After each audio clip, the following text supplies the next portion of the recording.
Hello, everybody. This is Tessa. I am out of the hospital. I can't hear. I don't know if it's just me or the fact that I have the headset on or the fact that I have bronchitis again. I'm not exactly sure. Um, so anyhow, today was kind of rough. I had to readjust to home life after being not able to sleep the whole time I was in the hospital. If I did fall asleep, they'd wake me right back up immediately. I had like 4 different doctors. And of course, with all the checks of, vital signs, and it's just like one thing after another. I no sooner fall asleep than they'd wake me back up again. So I was up at 5 o'clock this morning, which didn't help, but I was so afraid. I was so afraid to go to sleep when I still am having problems breathing. It kind of scares me a little bit still. And I found out today by going through my medical records, which we now have access to, that this actually showed up in the beginning of March when I went in the hospital with the same symptoms, and they didn't do anything about it. And then in the end of March, when I went to another hospital, I'm sure they were still there. It's the exact same thing, and they didn't do anything about it. And I kept saying, look, I'm having these same symptoms. Something's got to be wrong. But no, I mean, they sure charged me for, the hospital visits, but they sure didn't do anything. Now, this time, I got a doctor who actually cared and who did something. And she took it, to the level I needed to go to be treated, which means I'll be on blood thinners the rest of my life because I have, sorry about that.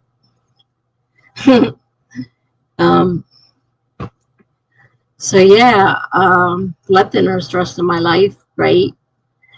But this isn't the first time this has happened. And obviously, according to the test results, this happened quite a while ago. And I've been living with them, and they told me at any time the clots could actually, stop my breathing, which of course is very dangerous, obviously. And it's just been a whole really complicated thing. And I'm still suffering with the broken foot because the boot's still on, though I did get a chance to get it off for a few days while I was in the hospital. They tried to send me back to rehab, and I'm like, no way am I going to do that again. I said, you got to get the swelling down so I can put the boot back on, because I am not, sorry, my nose is itching so fierce. I am not going back to a rehab center. I've been to 2 of them, and they treat you really bad. So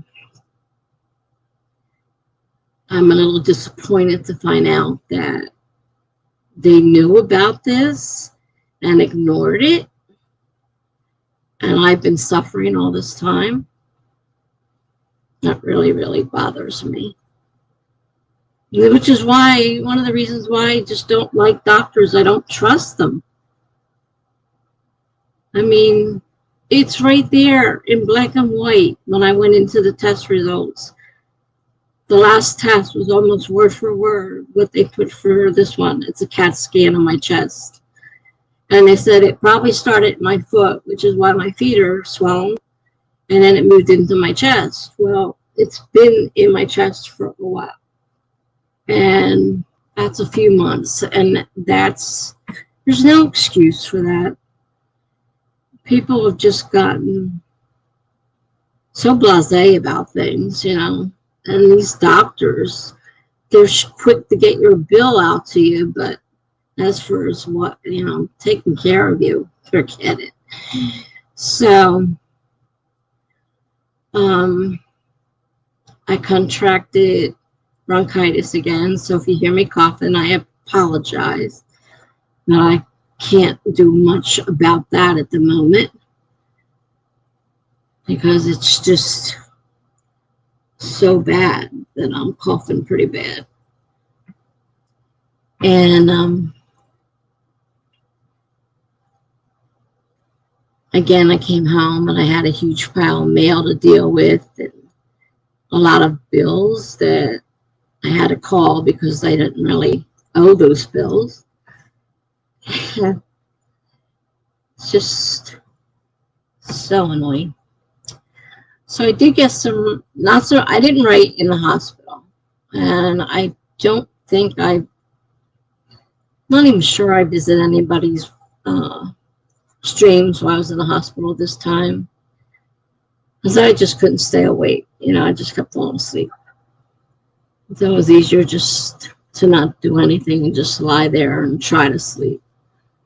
Because obviously I need sleep. And I came home late last night because they knew, the doctor said to send me home at 6. And I said, look, I got to get out of here because you're sending me home on a blood thinner. I have to go to the pharmacy to get. If you send me home too late, I'm not going to get it. Well, of course, they drugged that out, that we almost didn't make it. But thankfully we did, and they had it ready, and my daughter was able to pick it up and get out of there. So I'm now on a blood thinner. Yay. I have to be very careful with bleeding and everything because it can get a lot worse when you're on a blood thinner. And there's just so much at once. And then to actually end up with that darn bronchitis again, which, by the way, they insisted it wasn't, but it showed up in my last test results. I'm like, you give us access to these records now. We can see what's going on. And then you treat us like this. I mean, I wouldn't even know what to do. Will I bring it up to the doctor? I don't know. I may say, he wasn't, this is my pulmonary doctor for the lungs. He wasn't involved last time. Hi, Greg. Nice to see you. I saw where you actually got chapter 4 done. That's really, really good news. And that you were working on your video. I think you said you were going to do in between 4 and 5. So that's good. Definitely good. Okay, yeah, loads to do tonight. I'm editing a video for my YouTube channel. Yeah, that's what I thought you had said you were doing. So I have one. I made the video and I've started putting it together, but my air conditioner is on because it's hot up here and it's kind of loud. So I don't know whether, how well, whether people will be able to hear that video or not. And I don't know if I really want to do it over again. Turn off the air conditioner and do it again. I don't know. But I'm glad to hear that chapter 4 is done. That's good. I'm not sure exactly where I was on my novel when all this happened, because when it saved my work, it didn't save it where I was. So I have to go looking and trying to figure out where I was in the, in it, which I think is ridiculous. But my word's not working right, so it might just be that. I don't know.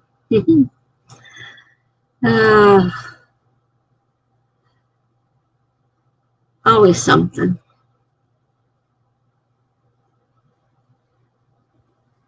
So I was, well, obviously you saw me over on Charlie's stream there for a little while before coming over here for mine. So I put my regular schedule back up. Well, tomorrow it'll start at 6, and Sunday it'll start at 6 because I promised Megan I would go to hers, and she has her special at 5 o'clock. And I just figured, well, let's make Sunday the same. Greg says, not sure I understood that. It saved your work, but didn't save where you were. Which software are you using? Microsoft Word version 365. And yeah, it saved the work, but usually it saves, I thought, to the position where you left it. But it's not doing that. In neither one of the documents, the one that I'm, copying the edits from, or working on the edits from, not necessarily copying them, but working on the edits, and then the actual document of mine. So now I got to go find out where both of them, where I was. It's like been a while, so I'm not exactly sure. I'm not exactly sure where I was, so I have a rough idea. I'll have to go looking for it. So I don't know whether my word itself is corrupted or exactly what.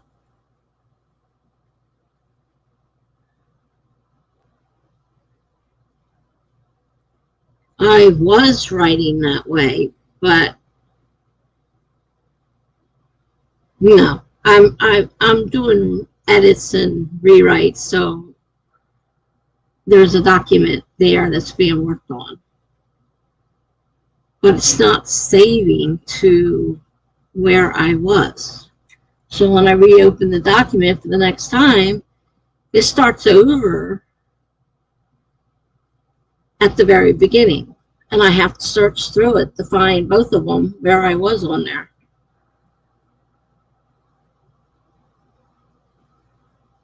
But it's definitely not the end of the document, because this is, edits and rewrites, so I don't know.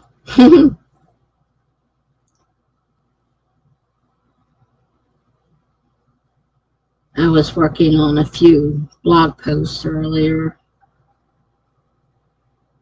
among other things I have to do. Roughly how many words? It's about 49,000, just under 50,000. It's not quite, it didn't hit the 50,000 mark. So it's like 49,000 something. So the document's there that I'm working on, but it's not going to the point where I saved it. Then again, it won't let me add page numbers either to one of them. It did let me add it to the longer one, but the short one, the memoir, it's not letting me add page numbers, at least not correctly. And I did the exact same thing. I looked it up on Google. I had the whole thing, with how to do it.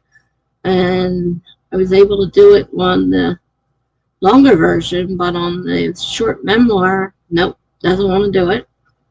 It's actually saying page 0.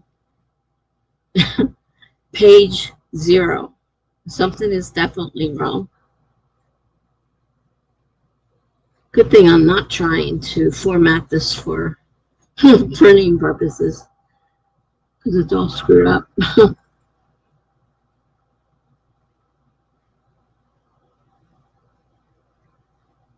Would it take a long time simply to read through it? No, it's not that long to read through. I'm a fast reader to boot,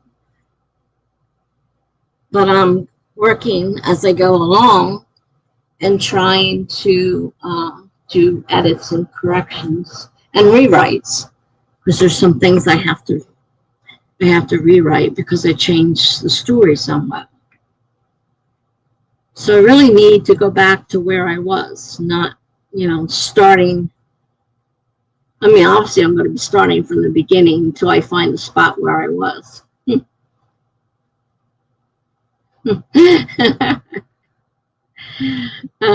Nothing is wrong. Programmers count from zero, as you know. Well, that doesn't help when I'm trying to find a spot and I'm trying to put words in, and I don't want page zero on my cover sheet. And then not only is page zero on the cover sheet, it's on the next page. So I have two page zeros. And then I think it finally starts at one. I'm like, I'm not sure exactly what's doing. Hi, gibberish. Nice to see you. I think you feel better. I think I'm see a therapist now that I'm 18. Well, that's good. There's nothing wrong with that at all. I really need to see one again because the way things are going. And I have just so much, I can barely tolerate life right now. As you know, things just keep happening. I didn't get a chance to warn anybody, and I realized they managed to cancel the next two sprints that were in YouTube, but I didn't have a way to take them off of Instagram because I didn't have that particular program to take them off Instagram. So it's why when people are saying, "Oh, I loved your picture," on Instagram, I'm like, "What picture?" Oh, that picture. There was no um, what you call it? There was no YouTube video to back it up with, but it was still showing that I was going to have a sprint, which is weird. Gibberish says, I'm just mentally not okay today. It was a hard day. Hi, guys. I understand, Gibberish. I mean, I'm going through a really rough period myself, and I'm kind of stuck right now. And I really could use, someone to talk to. So, yeah, I would definitely, find yourself a therapist and see, if they can help you feel better.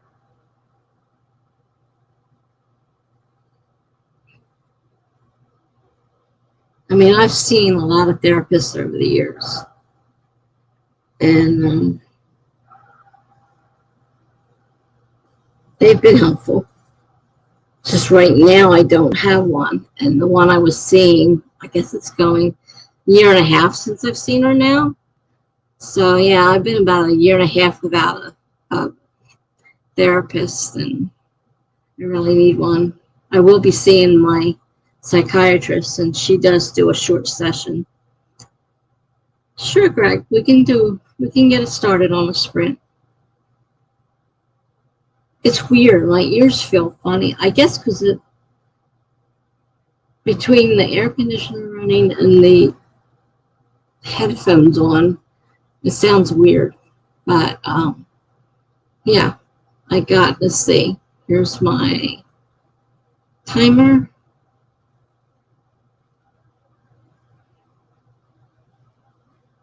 And Gibber says yes too. Okay, let me get the timer set. Let me find the timer. There's the timer. There we go.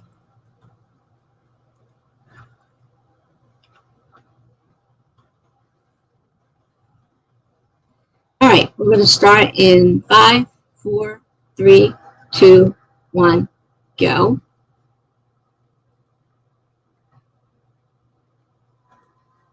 I remember to set it up this time.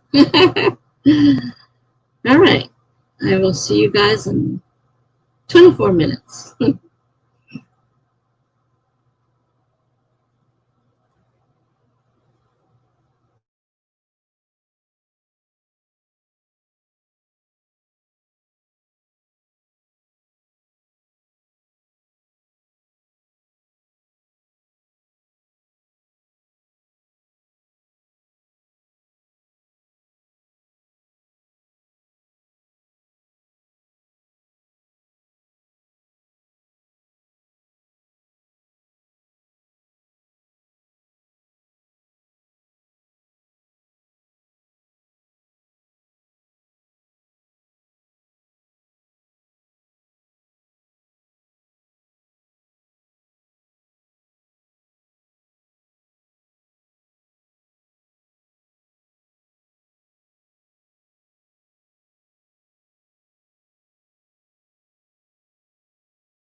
All right.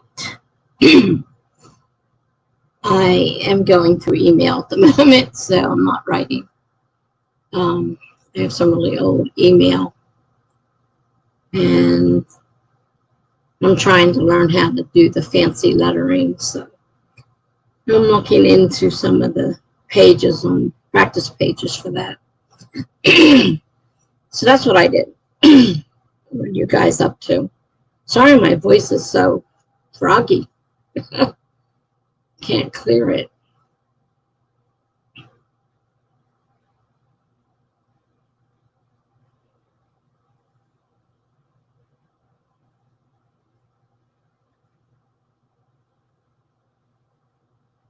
I'm always finding new things to join and learn, and I buy all the supplies and then I don't do anything.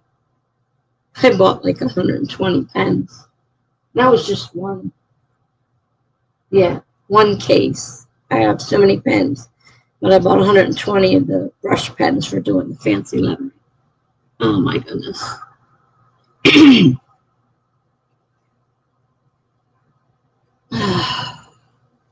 Froggy, Froggy. Rick says I am rendering a second draft of my video and also did a bit of extra recording. I am hoping to finish this video tonight. That's cool. I hope you can do it.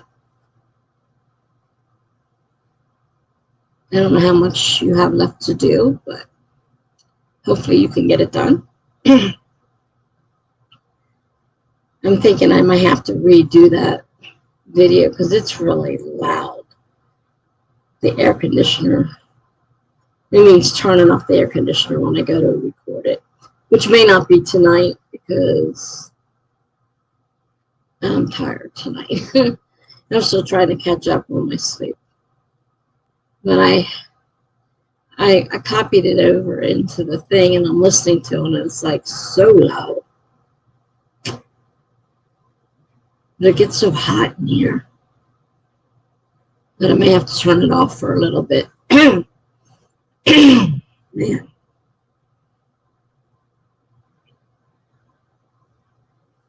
So that's good.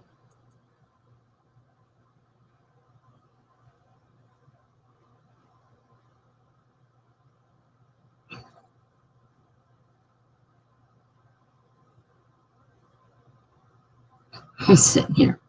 Everything itches. Great. I don't know why. I think it's my dry skin.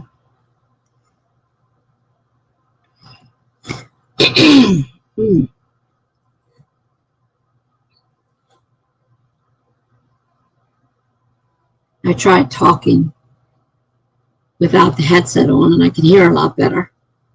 So the problem appears to be the headset, and the froggy voice doesn't help because it's not that loud. So hopefully you guys can hear me well enough.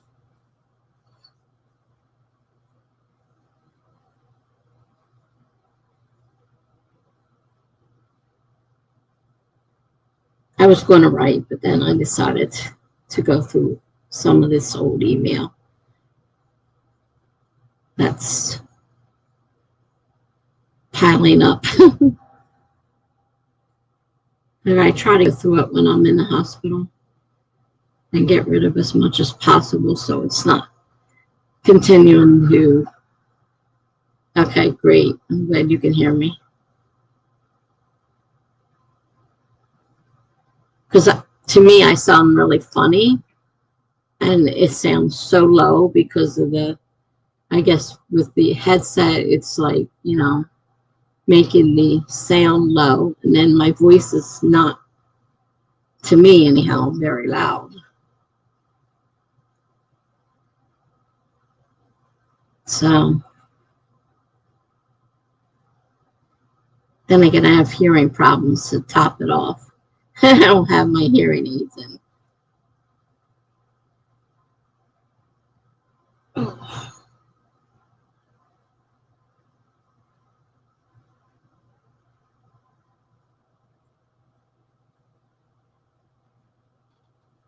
Okay. So do we want to go right into the next sprint?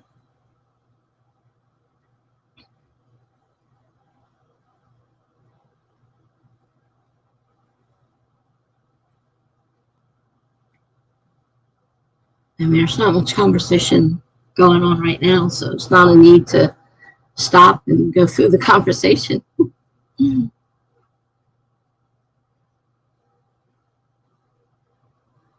I think Jen asked me if I was streaming tonight, so hopefully she'll show up tonight. I don't know about anybody else.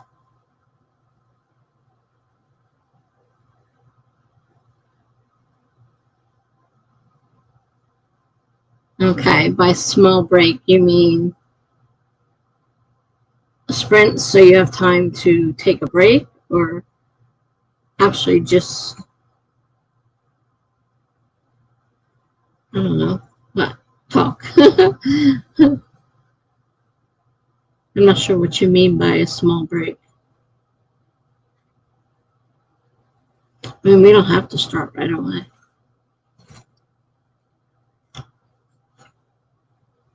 I printed so much stuff out today. I got tons of mail I have to deal with. I haven't even finished catching up on all the mail from my first trip to the hospital just a little while ago. Now I got all this new stuff. Yeah, it's the detective. Well, I don't call it a detective story because it's more of a murder mystery story. He just happens to be incidental, and he lives in the town that it's all going on, because I plan on, if I continue making more than one book, it'll be, the same guy because, that's the police department in that town. So my main character, male, is a womanizer cheating on his wife. However, his wife is not innocent because they were together before his first wife wanted a divorce. So she's not totally innocent here, and she knows what kind of man he is, yet she wanted to marry him. So when the wife, decides she wants a divorce, she figures, well, she'll jump right in there. It doesn't go quite that easy. And of course, as he told her over and over again, he needs more than one woman in his life. He can't do just one. And the wife is more of a convenience. So she went from being his lover to being a convenience and having to do things, that wives do. And then a little bit further on in the story, I talk about the women that he's involved with. And he's not just one woman, not a one woman. So eventually someone ends up murdered. And I'm still trying to figure out how to do that. Because not only do you have to come up with a murderer, but you have to come up with, people that are suspects and figure out a way to solve it. And I don't know a lot about these kind of things, so I'm not even sure if I'm doing it right. So, and then there's an ending that you don't expect. Obviously you need to do a little bit more than just a straight story, or it'll be kind of dull and boring. So I have a couple places here where things are just a little bit off what you think they're going to be. And then I started a second and third, which I wrote in my prompts, which I wrote on my blog. And I wanted to make them books 2 and 3. And the second one,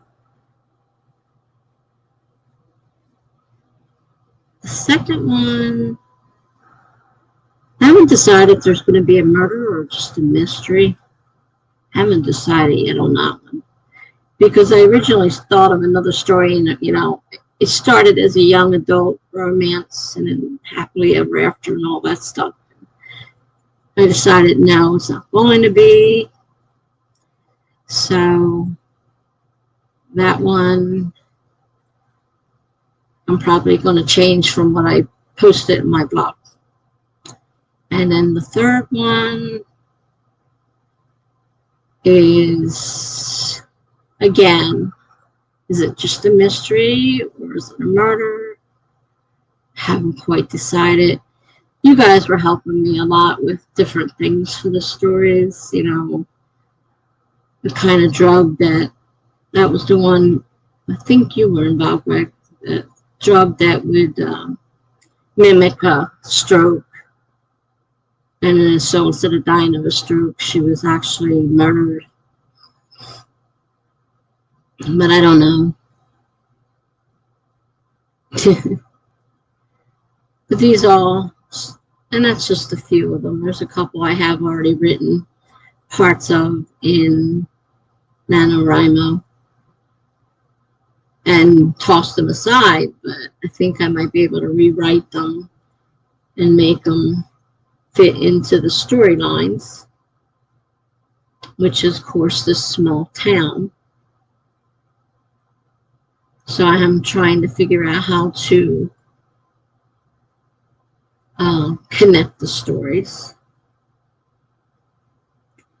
Like, I don't want to just have them total standalones. I was thinking more of a, you know, like a series where one book follows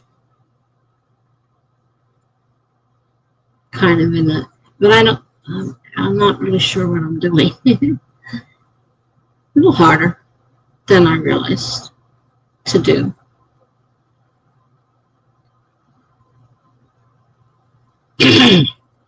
Oh man, I hate this. Between the boot that's driving me crazy because it's too tight, and this coughing that I can't clear my throat, not a fun time. I don't know if that helped you any.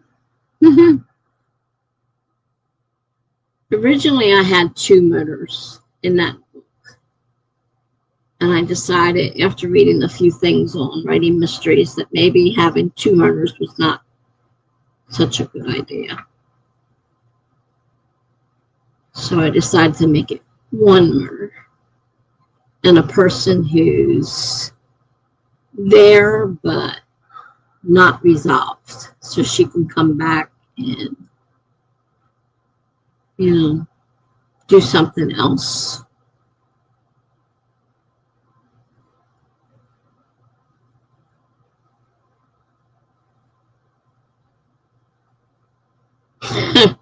That was great. Okay, we can sprint now if you want.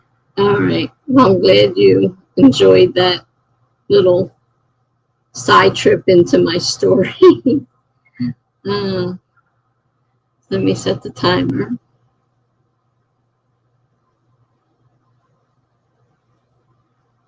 We're going to start in 5, 4, 3, 2, 1, start.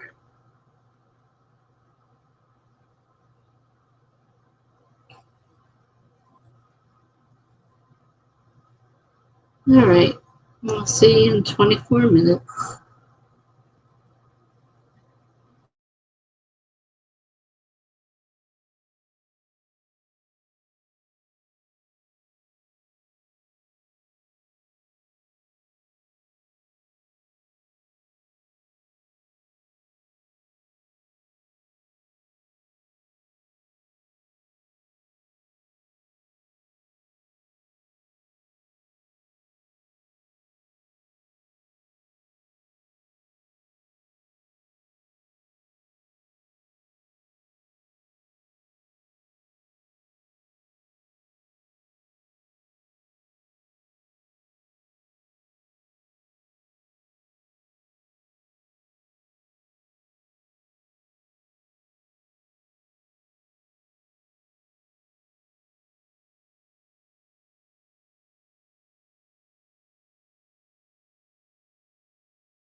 Okay. Oh, hi, Jen. And hi, Megan.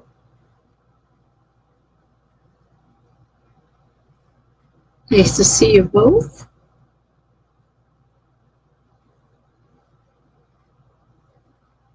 And thank you, Megan.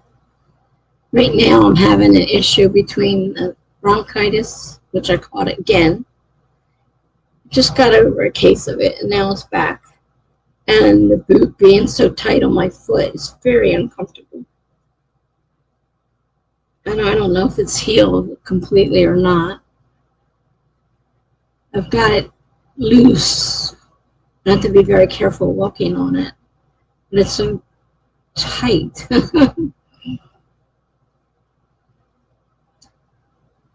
And thank you, Jen. Nice to be back. I don't feel so great, but oh boy, I'm trying.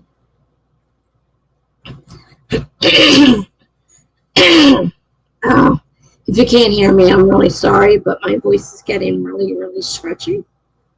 And I can't really talk, which doesn't really help.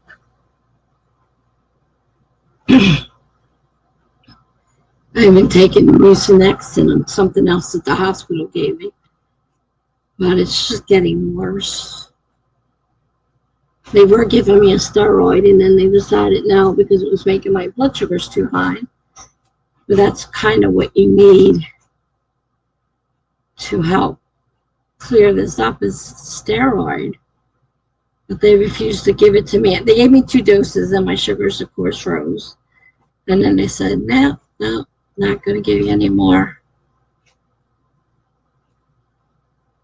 Yeah, I'll have to. I may have to cut it short because you won't be able to hear me because it's definitely getting worse. My voice is getting worse. Rick says, doing fairly good. Finally sent my chapter 4 to the proofreader. I'm working on the edit of my next YouTube video now. Hope to get it done tonight. Yeah, I started a video on my return, but between my voice and the air conditioning running, you could barely hear it, so I'll probably have to wait on that.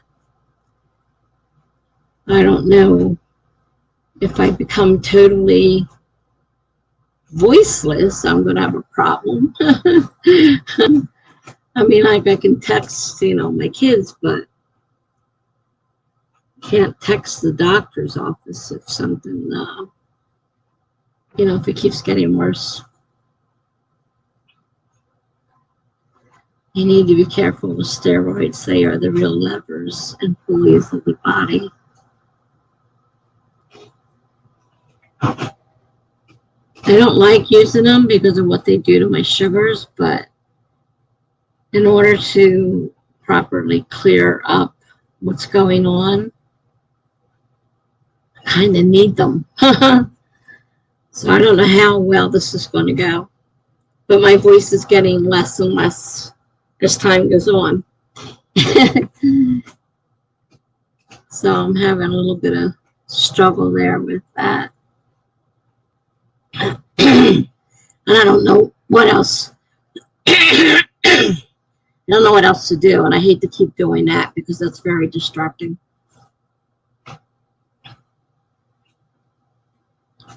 And I remembered, Megan, to make my stream tomorrow night for 6 o'clock instead of 5 o'clock. So I did remember. And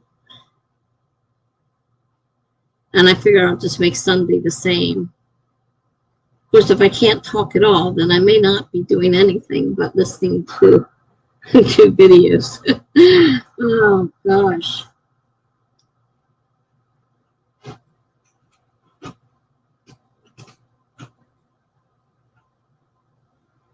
And Jenna's asking if you're excited for the feedback. I know I was sort of excited, but it can be a little stressful not knowing what people are going to say.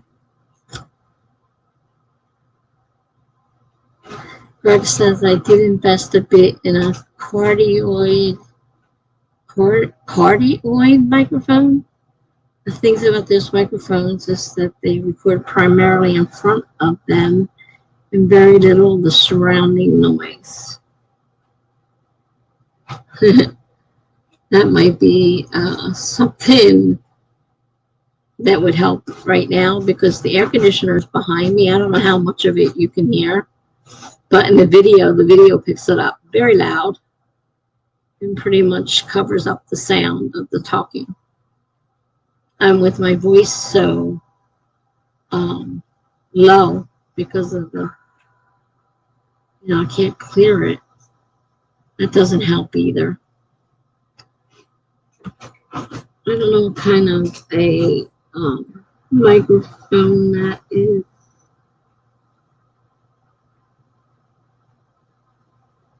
Can't even spell right now.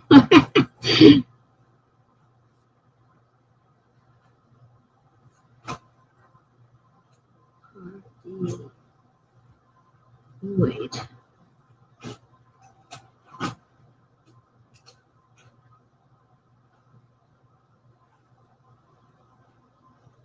I will take a note of it and see what I end up doing.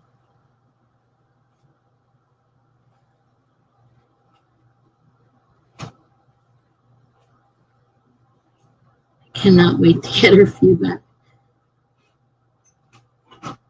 Yeah, it's kind of a double-edged sword. Excited to get it and then not knowing if it's going to have something in there that you don't want to hear.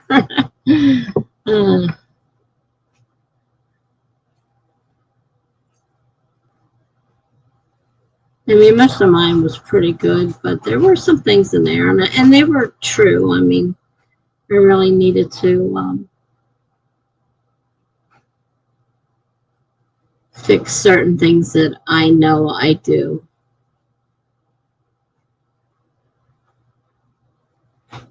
So,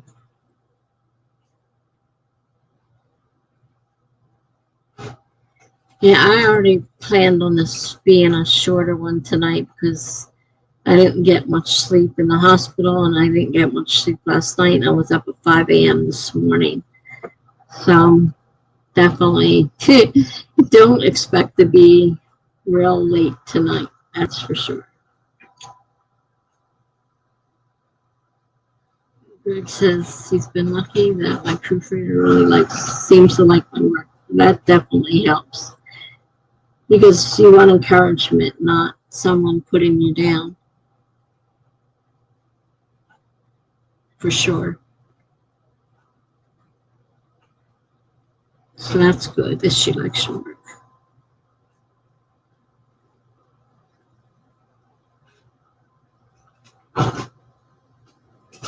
Hope you can't hear my printer.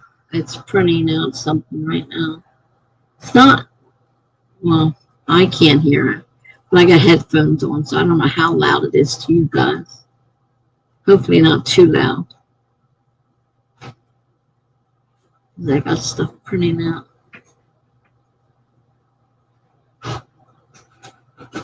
I have been a lot less lucky with the beta readers. So far, only one got back to me, and it was to say he really didn't have the time and didn't read anything.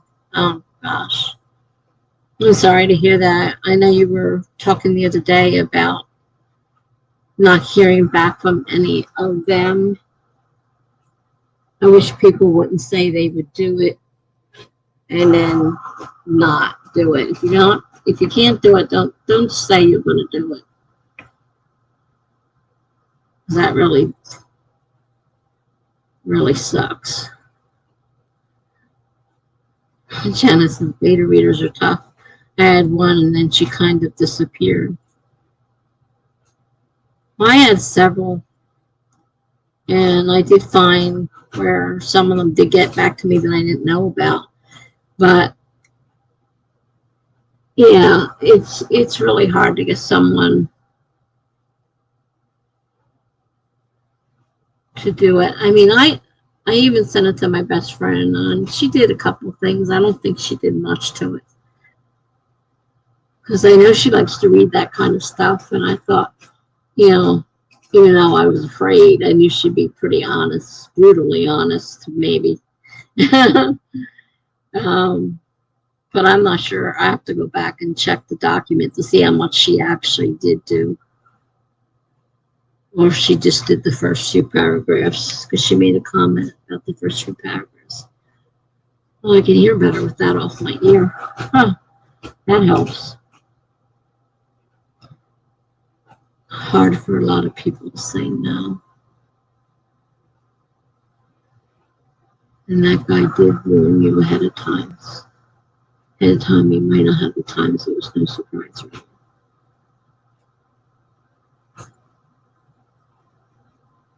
It is hard to say no. Would you want to beta read for me at Generates Romance?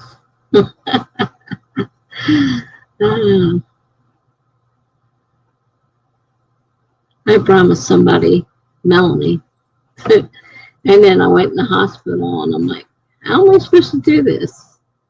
I did find a way to finally open the file, but I couldn't answer her questions and stuff because I couldn't get access to everything and I couldn't sit there and try to read it and answer them. It was just too hard getting back and forth. I'm not very good on my phone. So I finally did read it. I gave her a little bit of feedback. I told her ahead of time, though, that I don't like fantasy, and I didn't know how well that would work out. But if she wanted me to read it, I have read some fantasy that I like. The story was pretty short. It's not a real long one, so it wasn't hard, and I had all that time in the hospital to read it. So I went ahead and read it and gave her a little bit of feedback. I couldn't really open all the questions and do all that. So, and I would absolutely love to, but I don't have a lot of time. She figured out how to say no. Oh, man. I still have to go back through those now that I figured out where the documents were, or are, I guess is the word I want, where the documents are.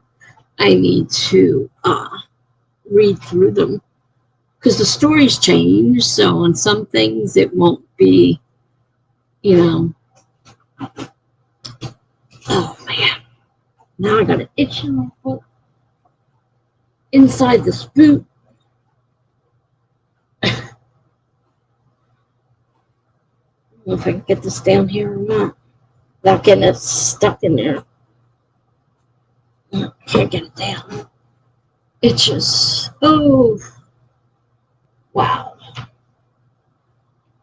hate itches.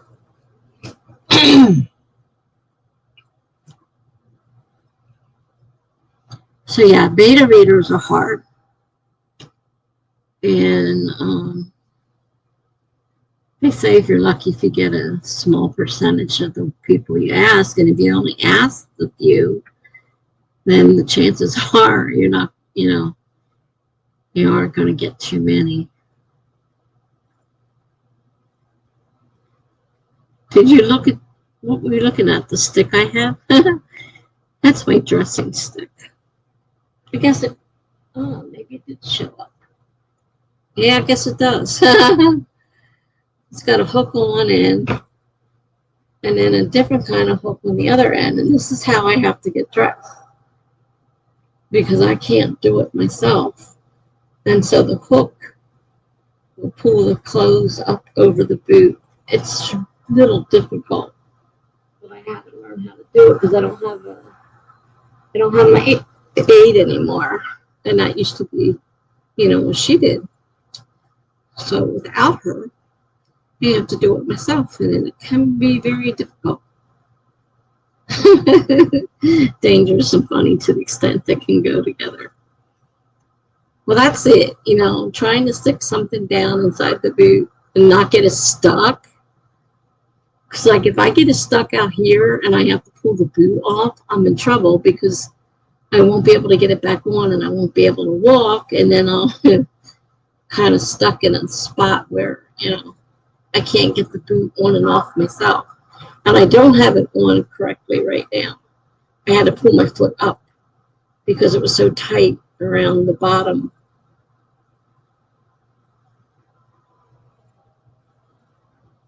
So it itches and it's tight and it's painful. And I told them, I says, you guys need to get this swelling down before you send me home. And their response was, well, we'll send you to a rehab. I'm like, oh no, we're not doing the rehab route again. No way. So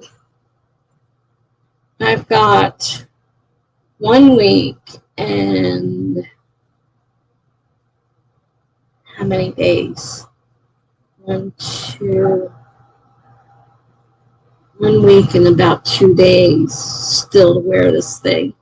And that's hopefully that it healed correctly, which is not necessarily, doesn't necessarily mean that it healed correctly. So I don't know. While I was in the hospital, I was able to have it off, which felt so good not to have that stupid thing on, especially since my legs were so swollen. Janice says if I didn't work full time, I'd be to read for everyone that needed it. And Jibber says you're still here. Yay. Yeah, I'm still here at the moment. I have an itchy leg and really annoying, to tell you the truth. When you have something that itches and you can't get to it, it really sucks. And because my foot's so swollen right now, I can't get to it. I may have to take it off before going to bed, but that means waking up in a couple of hours, having to put it back on because I usually can't wait more than a few hours before I have to go to the bathroom, especially since I'm on water pills. So that makes it rough. I have to sleep with the light on because I'm not able to actually see what I'm doing, so the light has to be on. So that means sleeping with the light on, which isn't that difficult because I like sleeping during the day anyhow. I don't like the dark.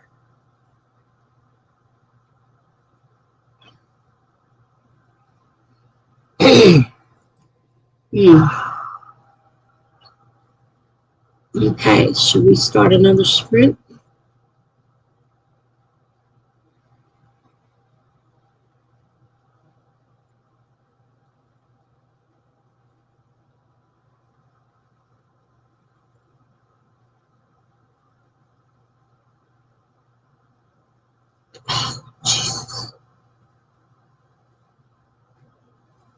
Yeah, let's sprint. Okay. Darn thing. Itches.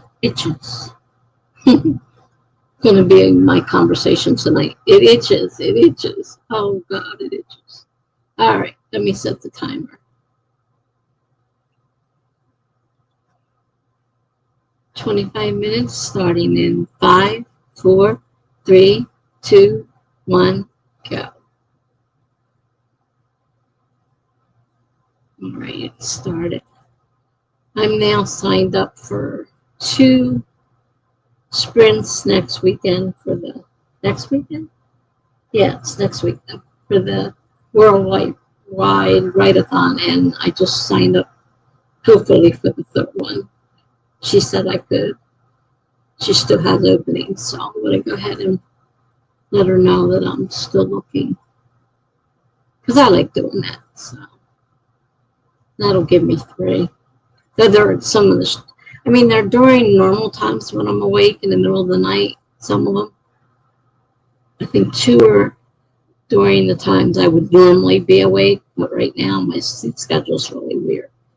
And the other one's in the middle of the day. So I may have to take naps in between. Chipper says, yes, Sprint, please don't think about your leg. Just right. I'm trying so hard. It's hard though. Jenna says, sure, I'm applying for jobs on Upwork. Writing jobs or another new job from what you do every day. I don't know how Upwork is, so I don't know what you're looking for. All right. Let me mute myself here, and I will see you guys. Oh, there you are, Monique. Hi. I'm a little froggy tonight because I have bronchitis again, and I'm having trouble talking. And the boot is driving me crazy, so I've been complaining nonstop about the boot. And I have an itch inside the boot, and I can't get to it. So it's been fun. Nice to see you, though. I'm glad you're here. We just started the sprint. Jenna says, I lost my amazing client today, so it's time to dig. Oh, I'm sorry to hear that. I hope you find somebody that's just as amazing. I will see you guys in 22 minutes.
Okay.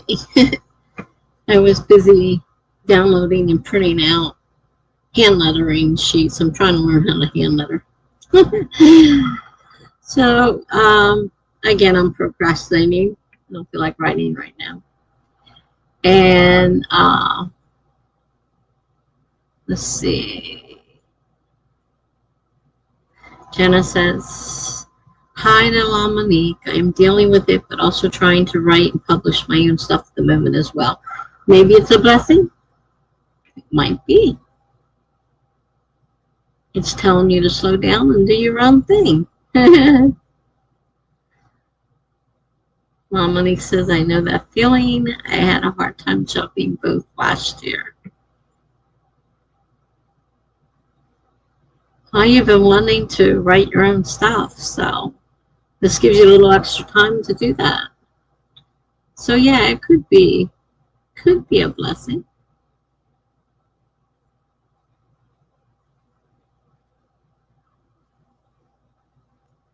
I'm still working on what's the name of that? Unsettled or whatever it's called. I did some more reading of it while I was in the hospital. So I got a little bit further into it. I still don't know exactly what's going on, but I got a little further into it. Jenna says juggling is tough, but it is what it is. Greg has made some progress again. Good job. Money says, "I'm not writing right now. I'm watching a movie. Just came in because I was so excited to see you." Oh, you're so sweet. Thank you so much. Yeah, you don't have to write. That's one thing that, it's not a requirement. You can do whatever you want. And Greg would like to know if Upwork is any good.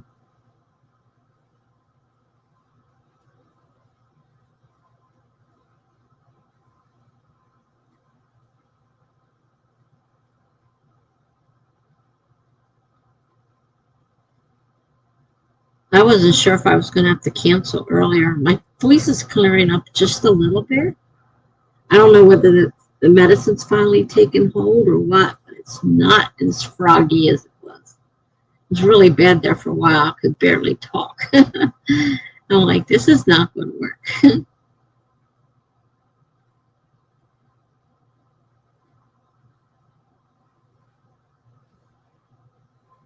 Jenna says she loves it. I might have gotten on there at the right time or whatever, but I've been successful so far.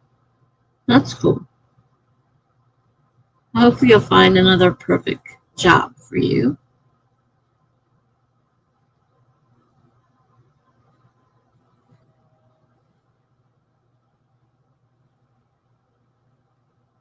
I'm getting hungry now. I did my first grocery shopping online at the local grocery store. And of course, I made the order and then I go to the hospital. So I had to get my neighbor to come over and get my groceries and bring them in and put away the cold stuff and the frozen stuff.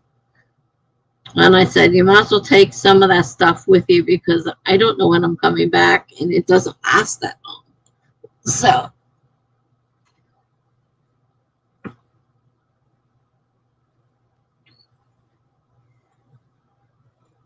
I don't know where I'd be without those neighbors. They've been so helpful.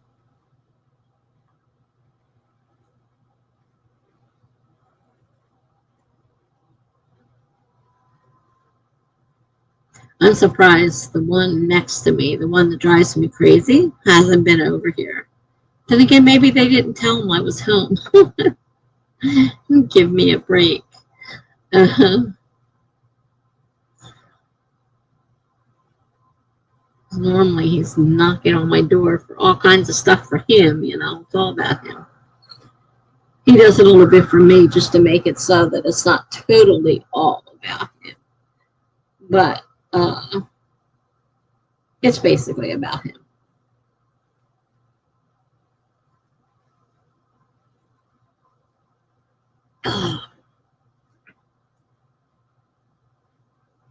So I printed out a bunch of papers, how to change ink. Trying to learn the fancy writing.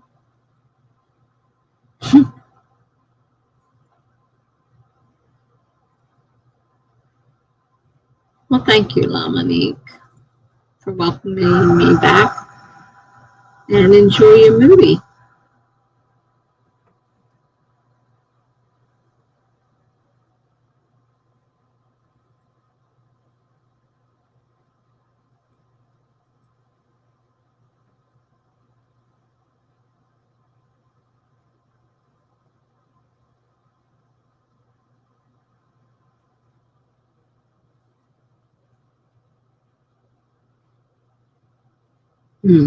Hungry. What do I want to eat? My fingers are all sore because they've been, using the meter to prick my fingers to see all my blood sugars were in there. So sore, all of them pretty much. It's like I'm trying to find a spot to check my blood sugar because the continuous glucose monitor takes a while. You put it on, but it takes, it's 10 hours. It's a long time before it's ready to go. And right now it keeps giving me an error message telling me it's not ready yet. So I've had to check my own blood sugar. And trying to find a spot that's not sore has been difficult. But I definitely want something to eat. I just don't know what. I would have liked the lunch meat and cheese I gave to the neighbors, but I didn't know if I'd be back in time. And I don't like lunch meat and cheese after it's set around several days. So I gave it to them, plus the potato salad. And I could have used that right now. So Gibberish says, I have to go, so please take care. I'll see you soon. Have a good night. Good night, Gibberish. Thanks for stopping by. Nice to see you. Have a good night.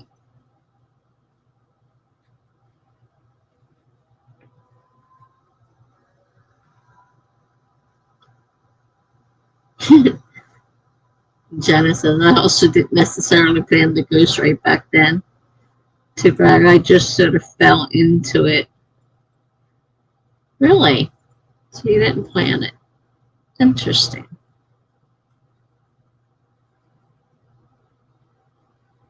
Very interesting. Oh, that's right. I was supposed to be. I didn't get a chance to get back in and let the girl know that I wanted to take that spot. I have to remember to go back on our next sprint and try to see if I can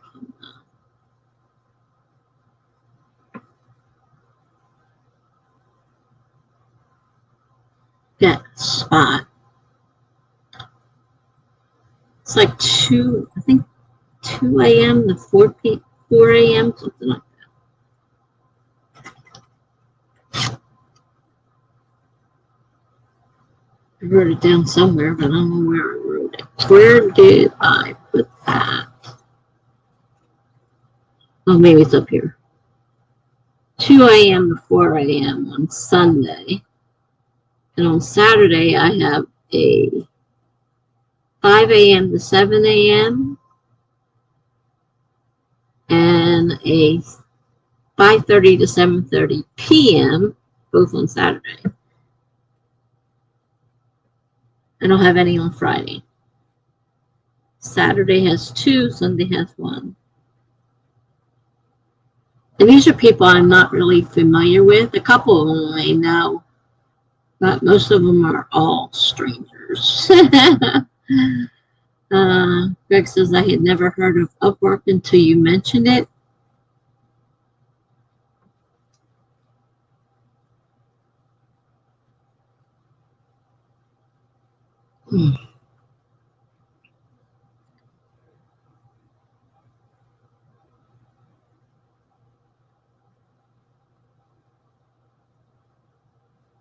Jenna says, I think it is one of the bigger freelance sites.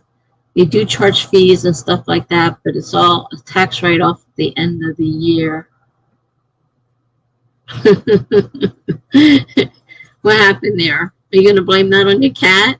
That's usually what you do. The cat did it.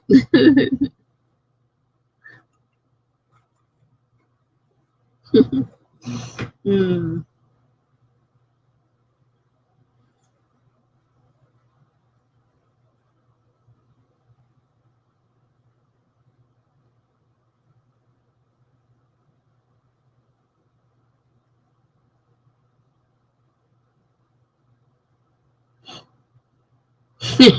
He's napping.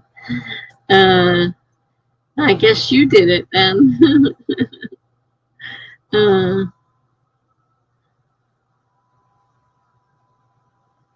it's a little messed up there at the end. Your spelling went really crazy at the end. uh,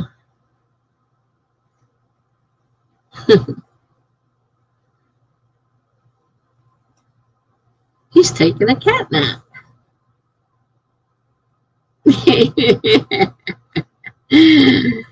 Yeah, that's what I said. I'm so tired because they wouldn't let me sleep in the hospital. Every time I fell asleep, somebody would come in and wake me up.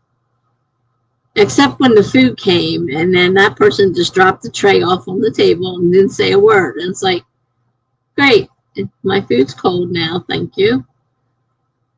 But I guess they're told not to wake the patient up if they're not awake. So that happened a few times. But the doctors come right in and they just wake you right up. So I got very little sleep.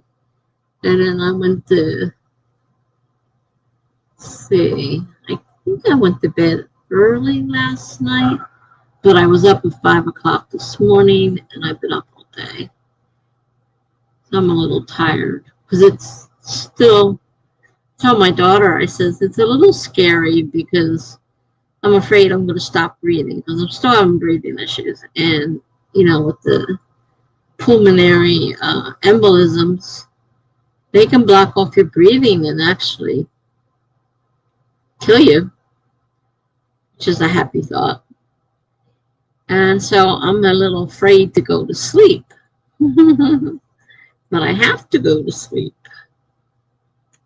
Then, of course, the boot is uncomfortable on top of it. So I was awake at 5, and I laid there till 6, and I finally said I might as well get up because I'm not getting anything done this way.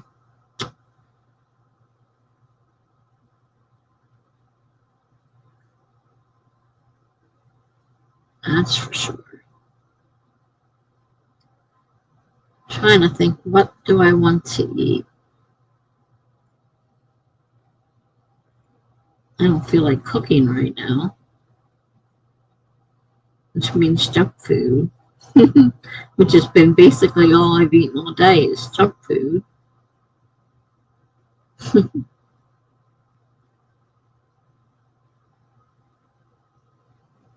So, are we ready for another sprint or what? Or what? I got a huge pile of papers I got to file. We just added some more to it from this last trip to the hospital. Bunch of paperwork.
I was just thinking.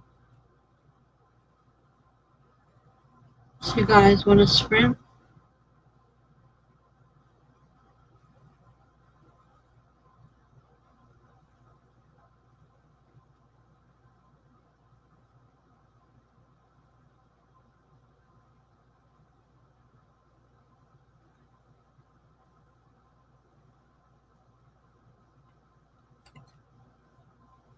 Gotta do something.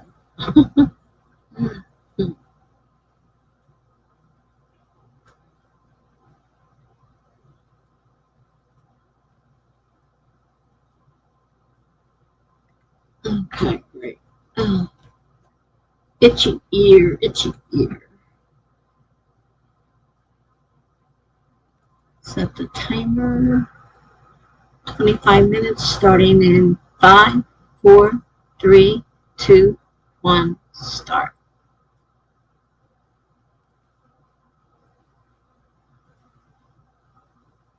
I will see you in 24 plus minutes.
Okay.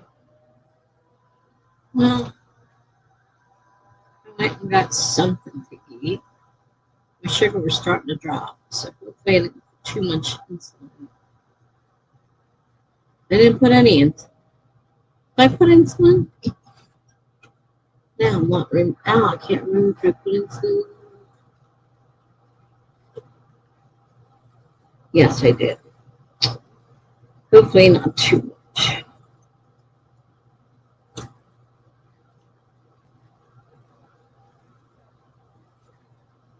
So I started reading through my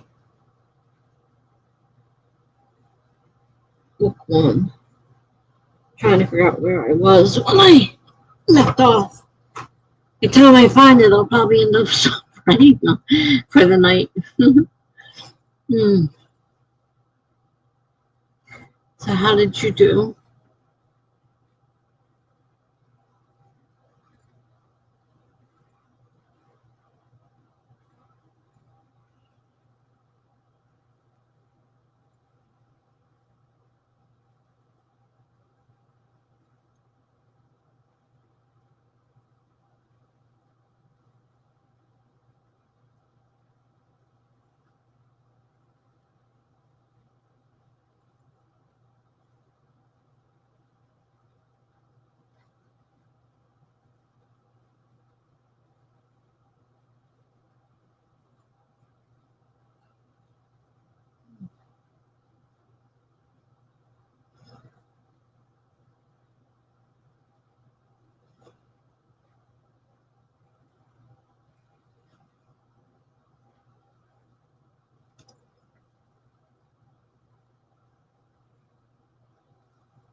And Greg says he's almost finished with the editing of his video.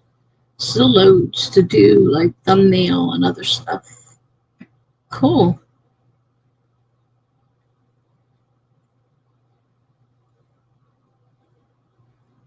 Good job.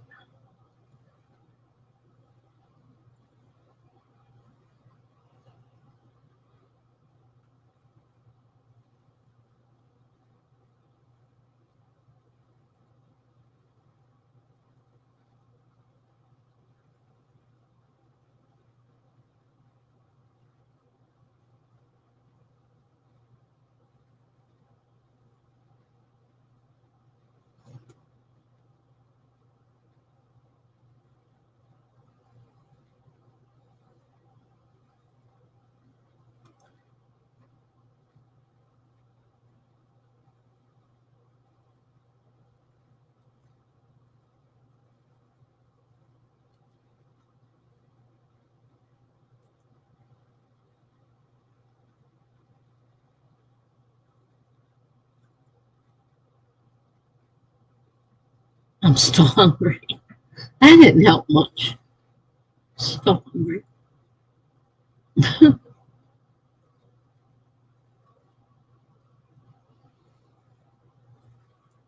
Had to be careful walking because I'm still kind of wobbly on this thing. This walking boot. It's still kind of wobbly. I have to be very careful because I don't want to fall and make the situation worse. How'd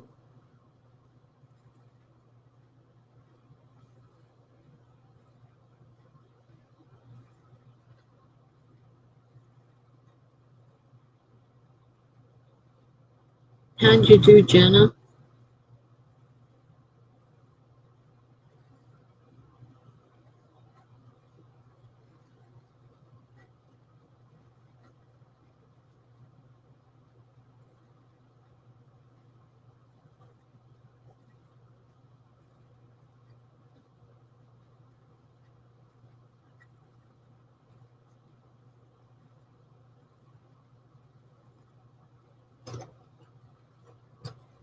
With Monday being a holiday, I tried making phone calls today, and so many places were closed for both Monday and Friday and Monday.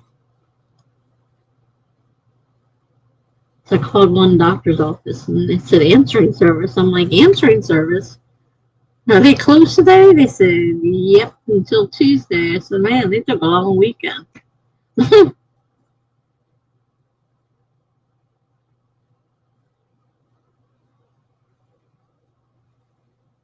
And that was the doctor I was supposed to call about getting oxygen for nighttime use.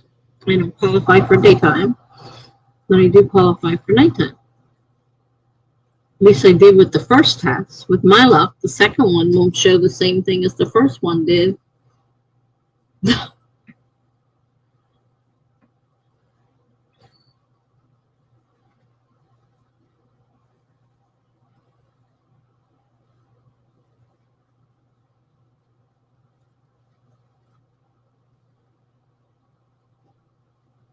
So are you napping, Jenna?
I'm not sure if we lost Jen or not.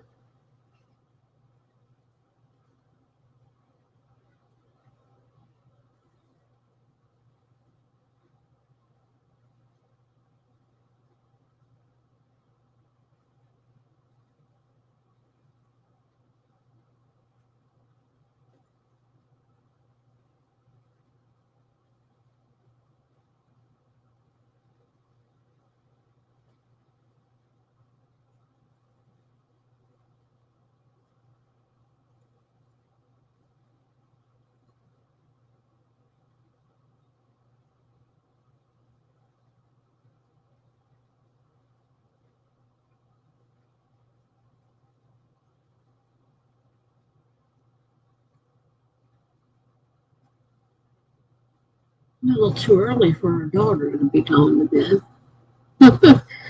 I don't think she'd be going to bed this early. It's only 7 7 p.m. where they are.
I didn't quite find the spot I was looking for.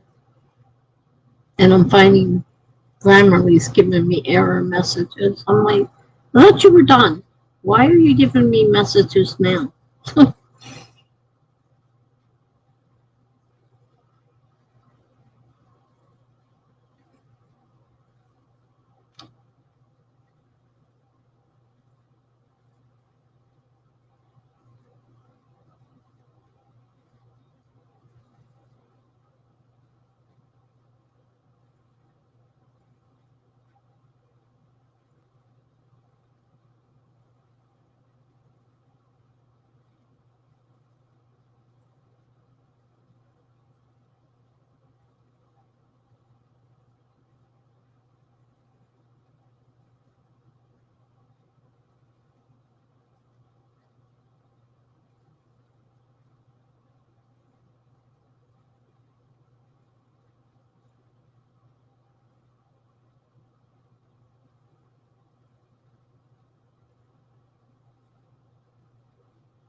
Not everybody went quiet.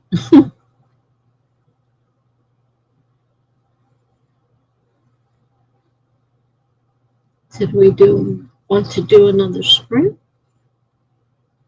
Or what? Oh, itch. Damn, damn, itch.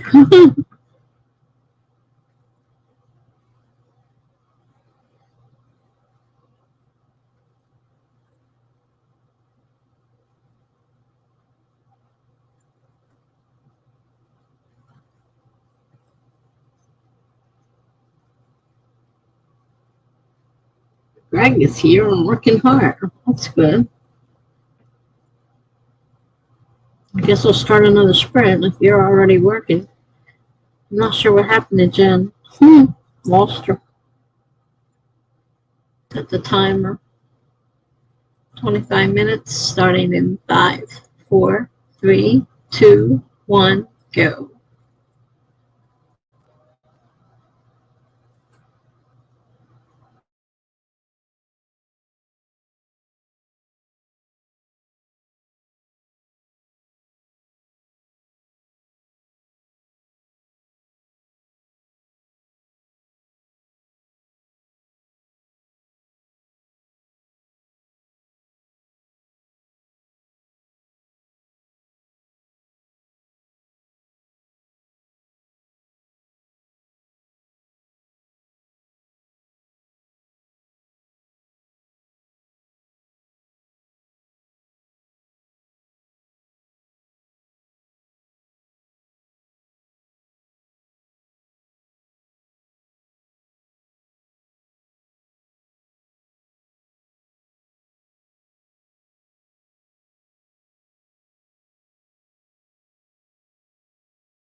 Okay.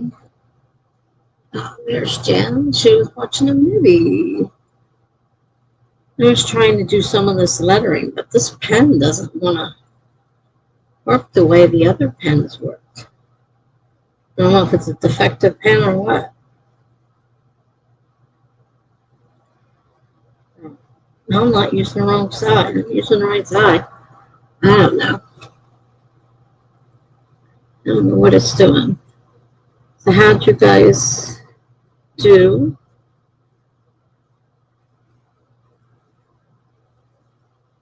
If you did anything besides watching a movie, Jenna? The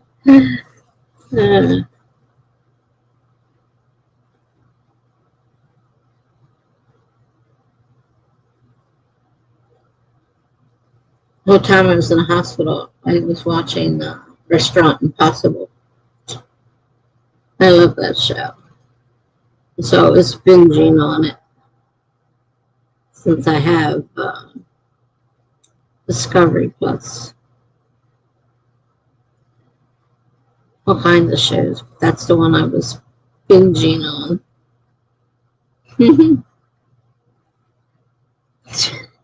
Since I haven't written a single thing today. Oops.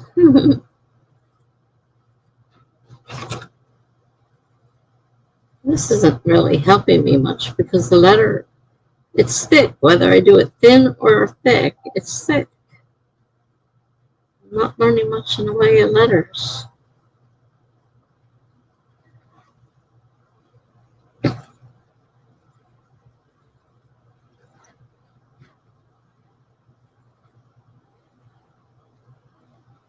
don't think I didn't write.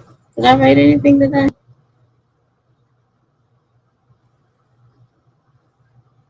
I was mainly going through mail. It's so much and printing a bunch of stuff out. Because I have a lot of things where they want trying to get me to pay. And I'm like, this says I do not owe you anything. So I was printing out a bunch of pages from my insurance company showing that I don't owe all that money. If it gets to that point where I have to show proof. I've been pretty lucky. Most of the time I haven't had an issue. I had a couple I had to call. And a couple I had to call and ask for receipts.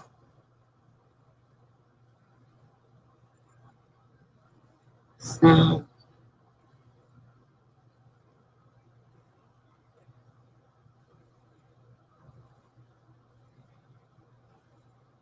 why is this not working? The letters are the same thickness no matter whether I push down on it or I don't push down.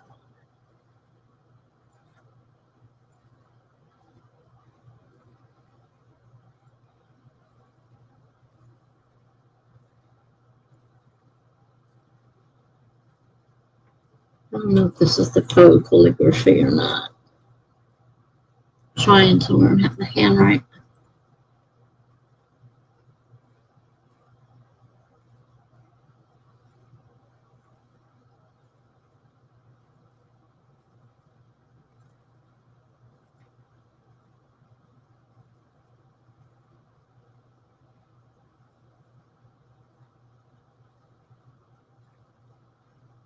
I know Charlie was streaming and somebody else was streaming at the exact same time. Or three of us at the same time. And I haven't seen anybody. I mean, I just got home last night and I didn't go online, so.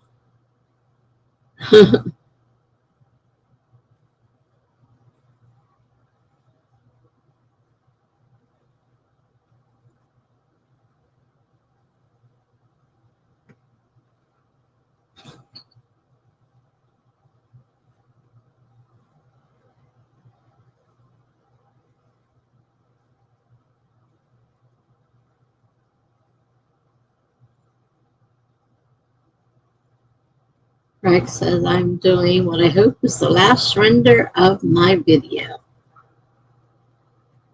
Cool job.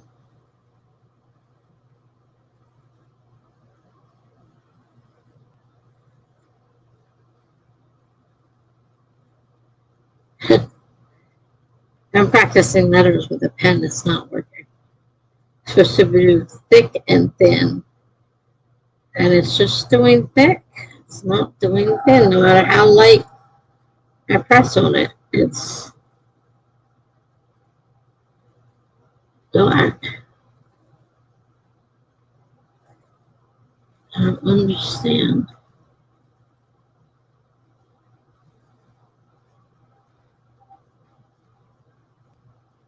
Can't figure out what is making that beeping noise. I keep hearing it, but I can't figure out what is making it. I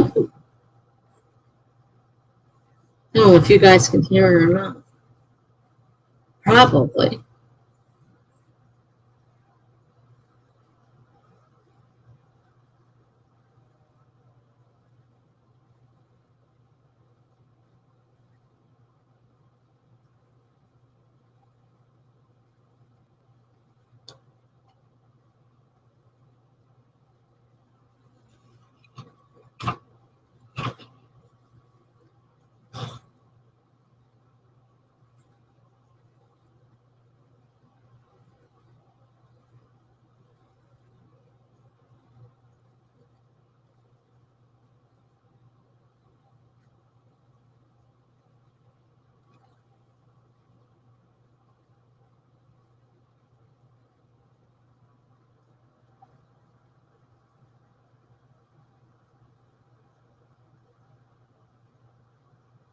It seems like each time I go to the hospital, I lose a few more people.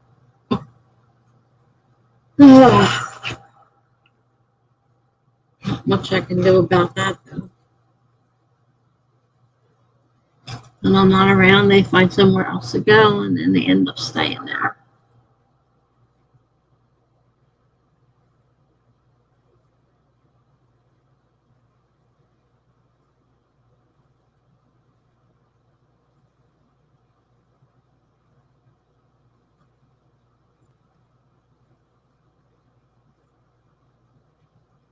I've been streaming 3.5 hours.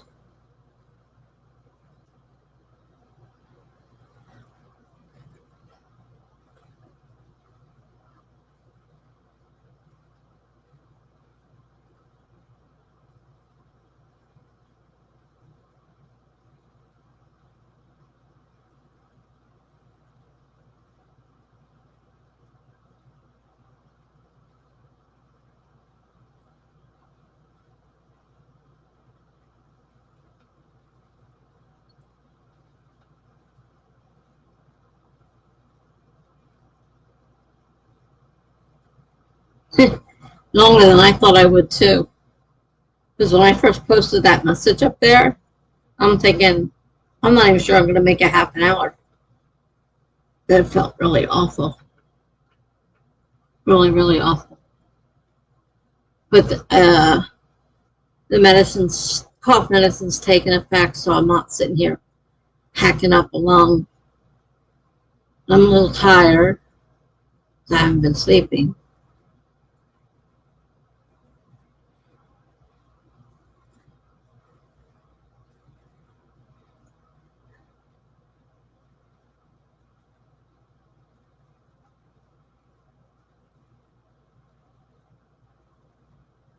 But it was like really quiet here, so.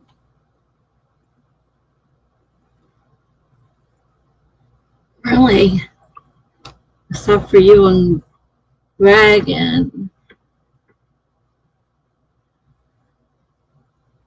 see, Monique poked her nose in, and I think Megan McCarthy poked hers in. And nobody stayed except you two. And then you disappeared for a while to watch a movie, and Greg was busy working. So I just felt like I'm sitting here talking to myself again.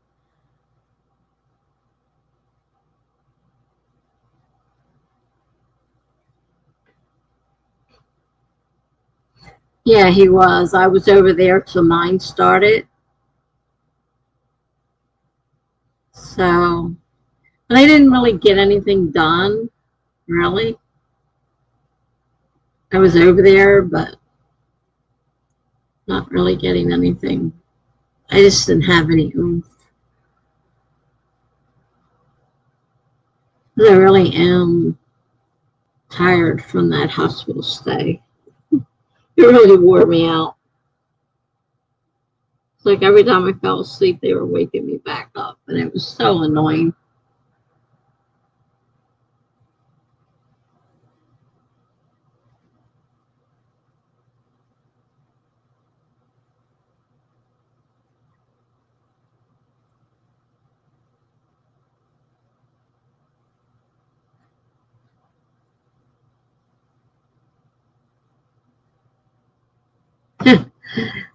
That's for sure. You're supposed to be resting. That's the whole idea.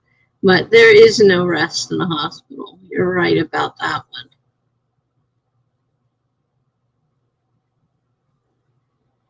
You waking up all night long, testing your vital signs, and at 5:30 in the morning, they're waking me up to give me a pill and breathing treatment. I'm like, 5 in the morning, you're giving me a breathing treatment. I didn't do either of them today. I got involved in other things and forgot I was supposed to be doing them.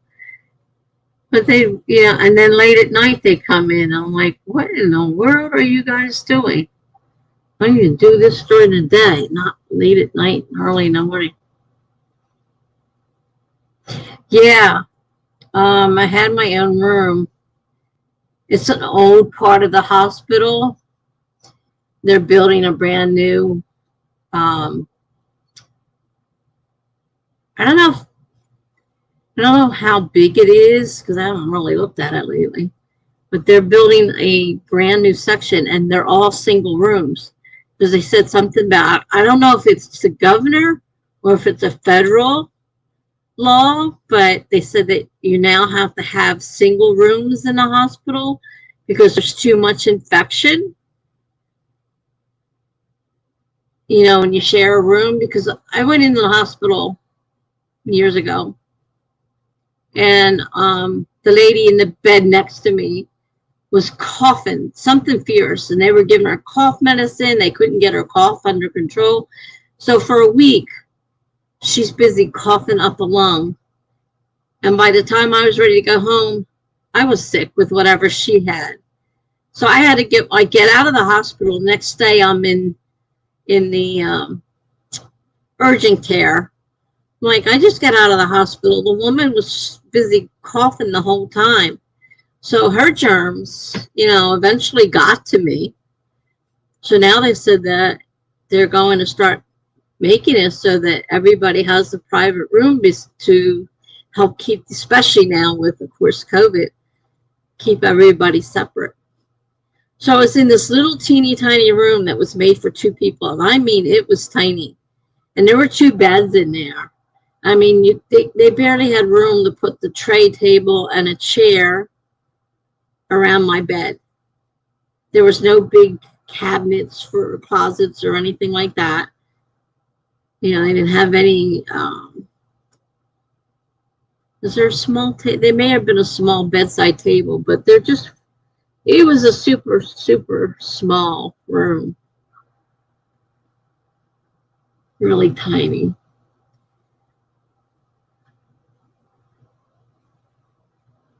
Eventually, though, the new one's going to open, and they're going to be nice, supposedly, and hopefully bigger. And then they're going to redo these other rooms.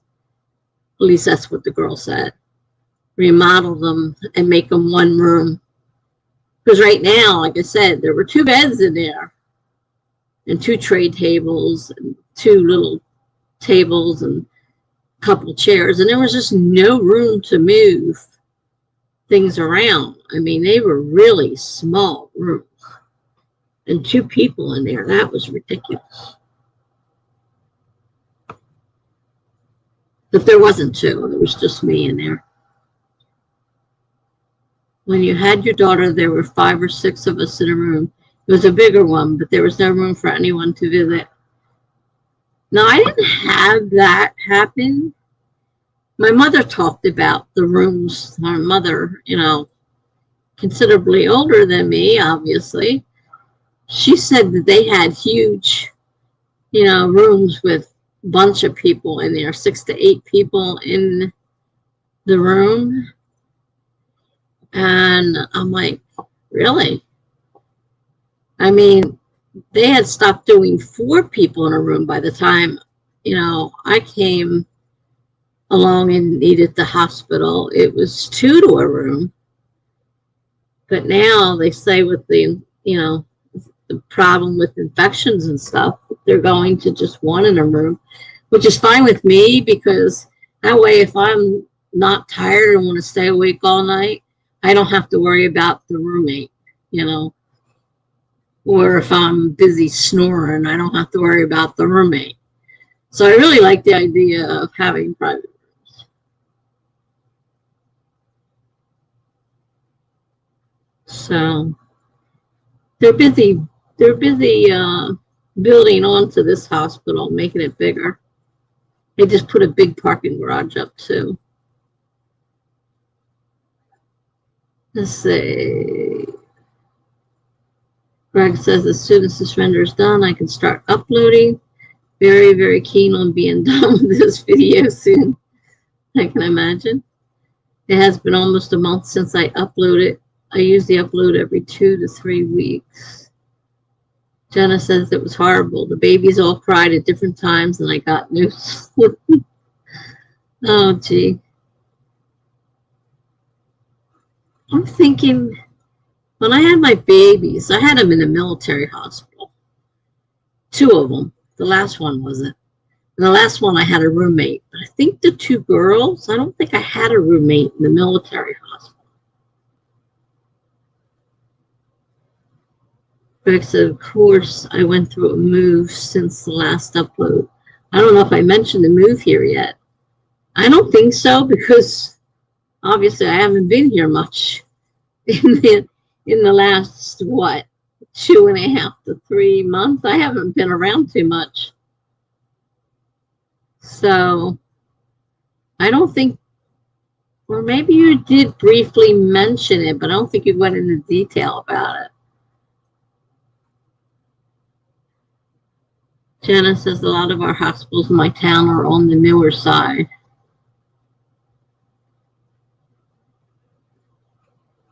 The one hospital I go into is so new that you plug your phone into your bed. It's all Wi-Fi, has keyboards and everything. Wireless keyboards, and you can plug your wireless into your bed. You don't have to look for a plug. You just plug it directly into the bed. Jenna's asking to a better place. Hopefully the move was to a better place. Sometimes they're not, but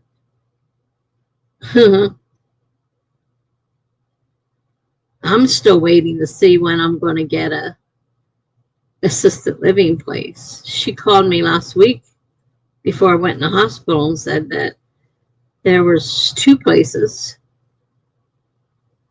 And the one I went online and it said they had openings, but you couldn't tell when that was posted.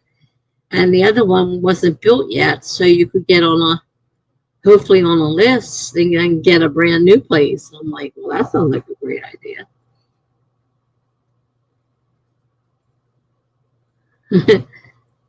Greg says, well, it has pros and cons, but the internet is very good here. That's the important thing, the internet.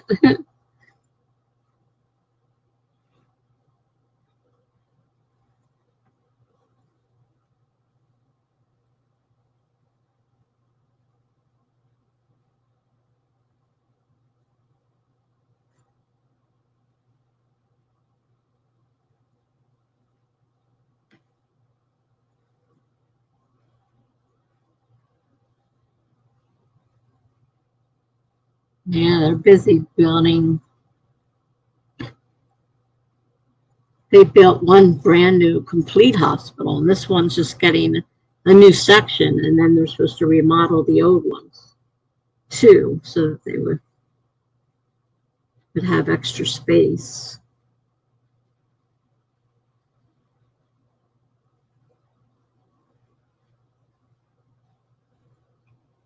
I mean, I like the fact that the new one had, the beds with the built-in Wi-Fi and a keyboard and it was funny because they come in and say, "How are you using that thing? I don't even know how it works." I said, "Oh, I don't have any problem with it." And it had a pretty decent sized TV so that you could see.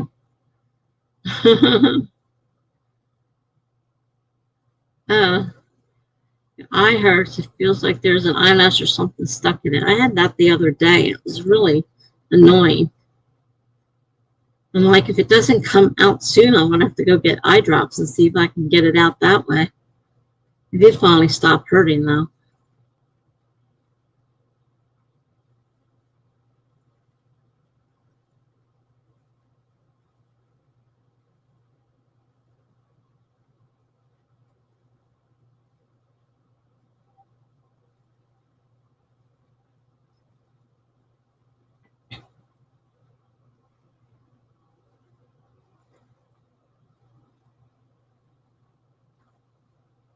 Oh, wow. Sty in your eyelid. Those things are awful.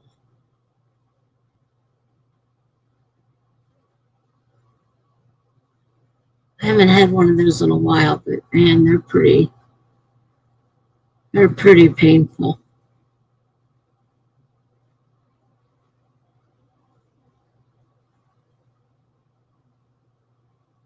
I got sores in my mouth from biting the side of my mouth. I'm not even sure how I did that, but I got a couple sores in the sides of my mouth. I'm like, I don't remember biting it, but that's what it feels like.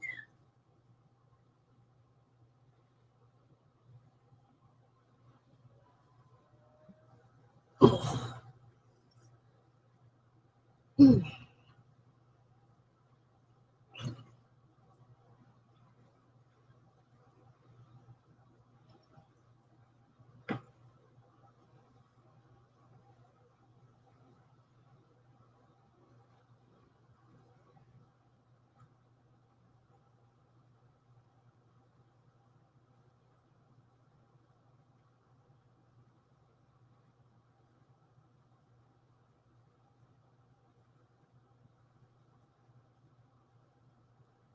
I did a couple blog posts earlier, but I didn't get much done today either, except for all this paperwork that's piling up. I got to start filing it. Thing is, I have to go through and actually get rid of what I don't need because I don't have a lot of room for these storing filing cabinets. So I got to try and get rid of as much of this stuff as I can. I'm kind of stuck with it right now. My daughter came over Friday just before all this happened, and I went back in the hospital. And we got a lot of stuff out of here. I can't believe how much stuff we got out of here.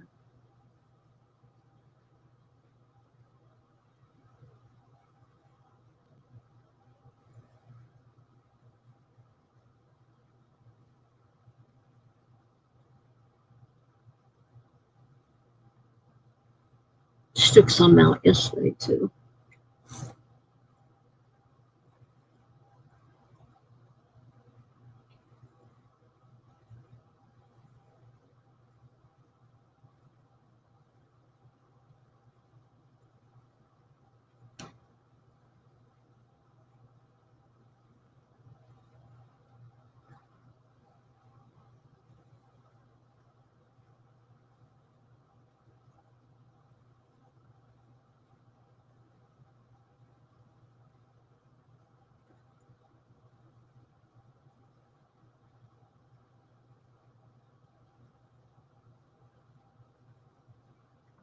Is your eye getting any better, Greg? Or is it still bothering you?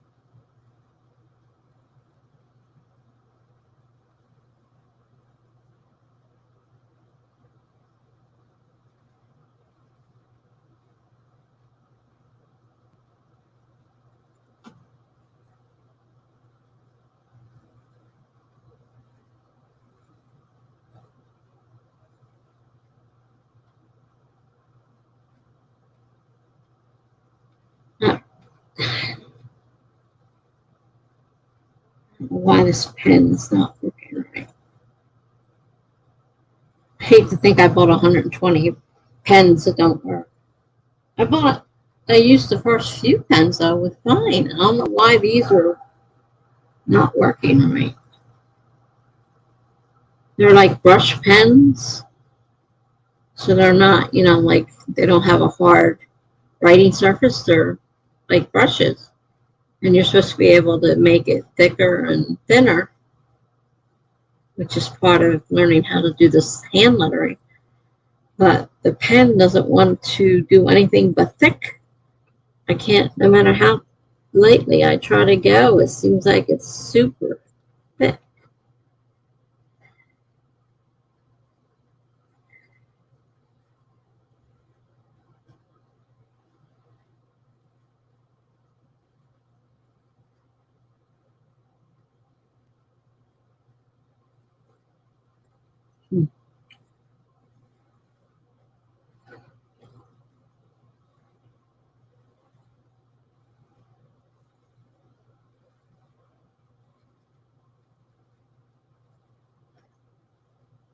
I'm still trying to get an aid to help me here. Still nothing.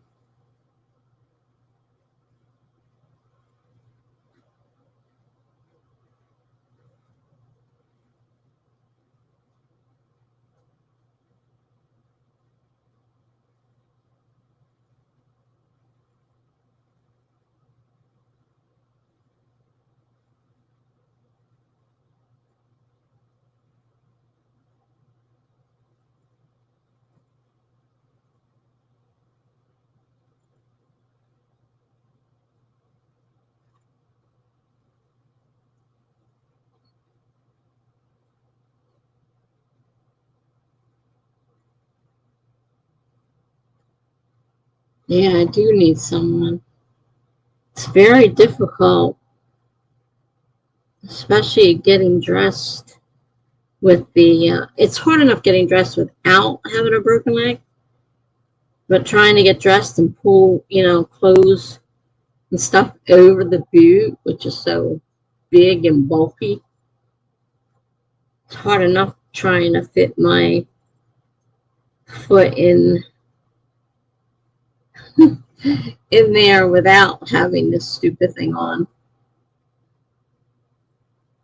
So I've got almost a week and a half till it comes off.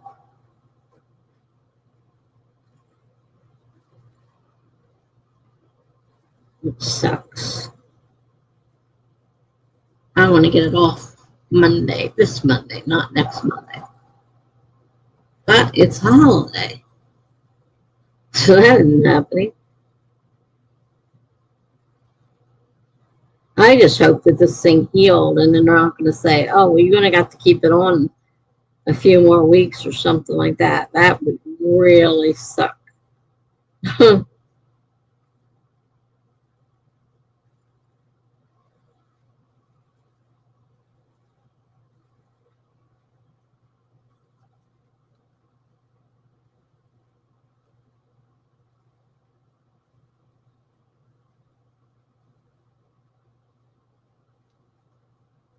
This pen is no good. Well, I am wasting my time with it.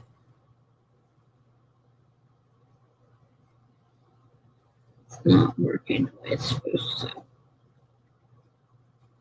Might as well throw it away. It's not any good.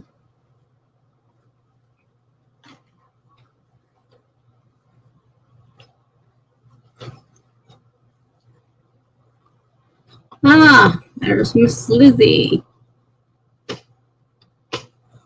Stopping in for a few minutes. Nice to see you, Lizzie.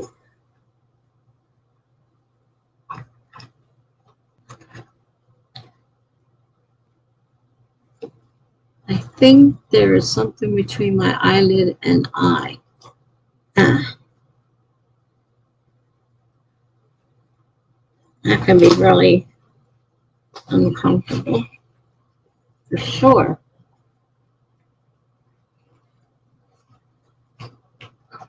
I'll try a different pen. See if this one works any better.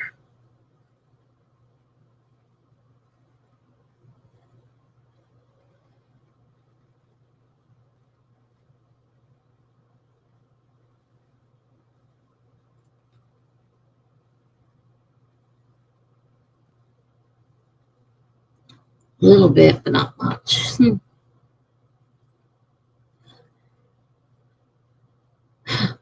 Yeah, Lizzie, another trip to the hospital again. I live more in a hospital than I do at home anymore. Thank you. I'm glad to be home. Past 3 days have been in between rough and normal, mood swings and all, but nothing new.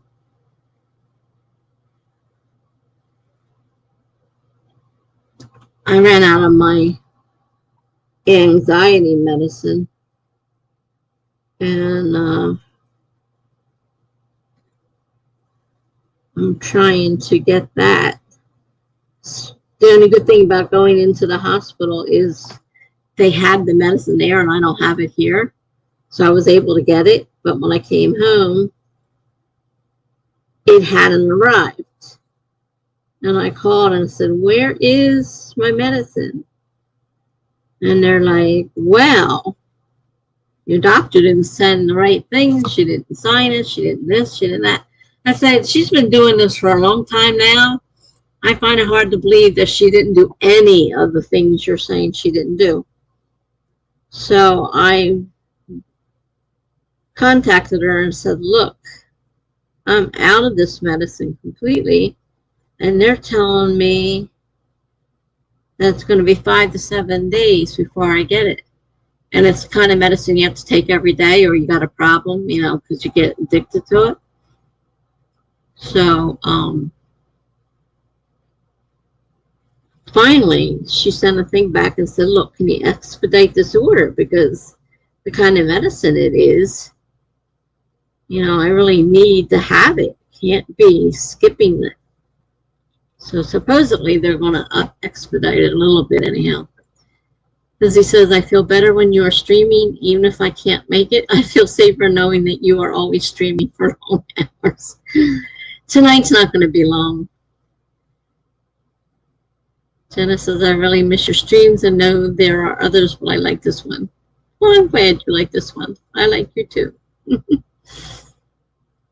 Like I said, though, I kind of miss the people that were my regulars because a lot of them are gone. Lizzie says, "My only friends outside of the Bad Beans sisters from my swim class are limited in this 200 character chat box." Yeah,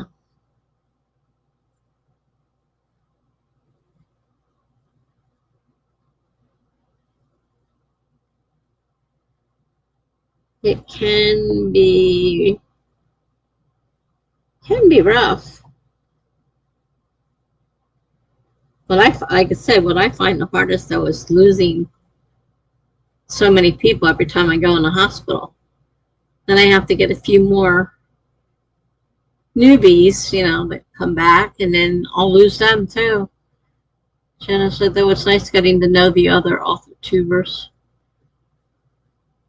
Susie says, "Most channel streams don't vibe with my personality. There are very few that I can stay at for more than 5 minutes. You're one of them." Well, that's great. I'm glad to hear that. Thank you.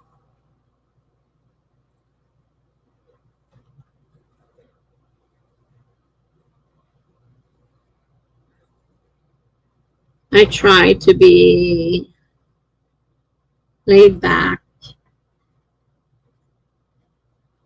I'm not, I don't know what word I want. I'm very laid back, and I would prefer to be that way. Maybe I just feel that way because I'm less likely to offend people here. Socially awkward everywhere. Uh, yeah, I agree with Jen. I don't like the busy, crowded ones either. Sometimes I will go on one because it's the only one around or something, but yeah, I'm not.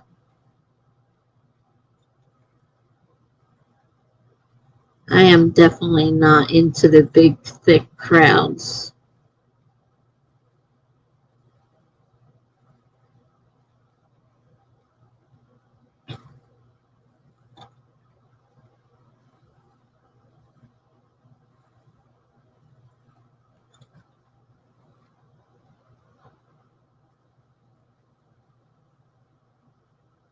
This pen is a little bit better, but not much.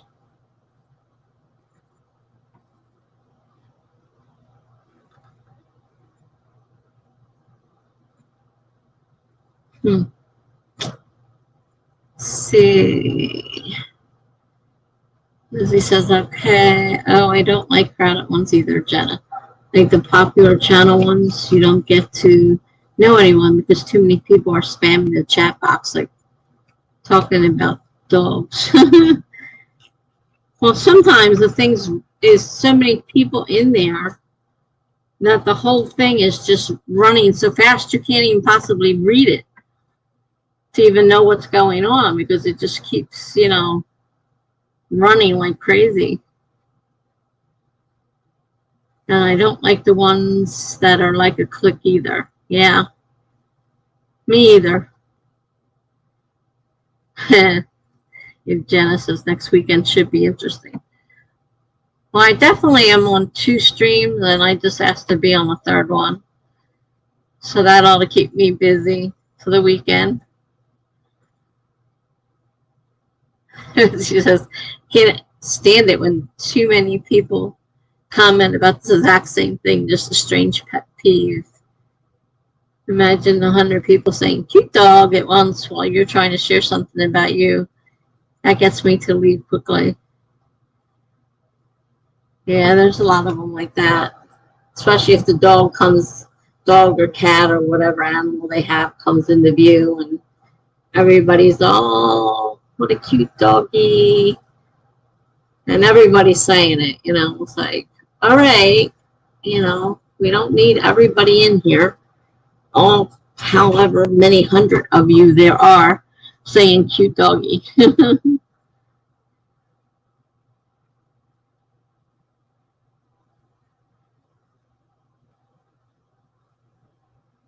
Can't stand it when too many people comment the exact same thing, just a strange pet peeve. No, I don't think it's strange. Annoys me too. And the click ones kind of hurt. I went to a write-a-thon with my favorite Authortubers. They talked about the things they wanted to talk about backstage without us viewers. Kind of rude. I don't think I've ever really run into that situation or I didn't know about it. Because you don't know what they're talking about. I mean, I do know after we finish up, there's usually some talk going on back there, but most of it's done in the actual sprint. Ow. This darn thing. Driving me crazy.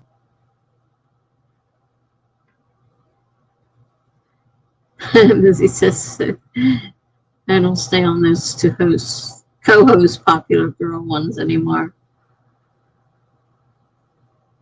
Most of them are moving to Twitch now, so there aren't too many out there that are still on StreamYard.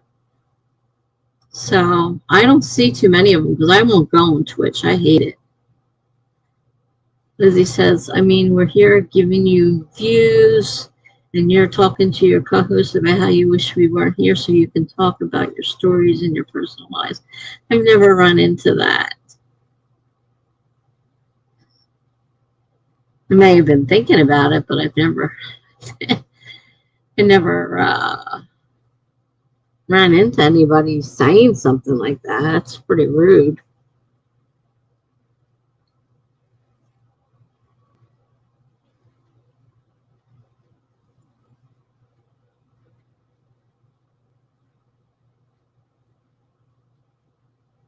I don't think I've ever run into any like that.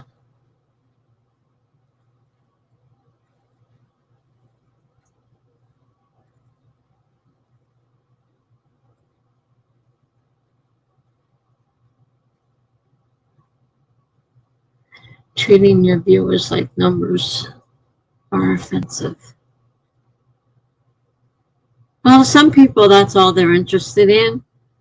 I know when I was signing up for the Worldwide Write-a-thon last time, a girl put on there, I want to be a host, and you need to let me be a host because I'm new and I need viewers. I'm like, doesn't work that way. And they did come back and tell her it doesn't work that way. But she was like, she just figured that, if she told everybody that she was new and they just automatically let her be a host. They're like, no, it doesn't work like that.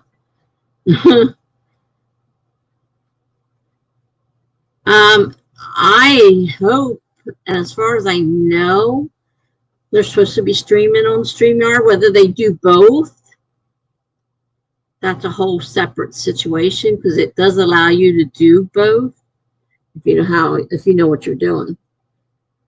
But as far as I know, the actual write-a-thon is on StreamYard, and they have to stream the StreamYard.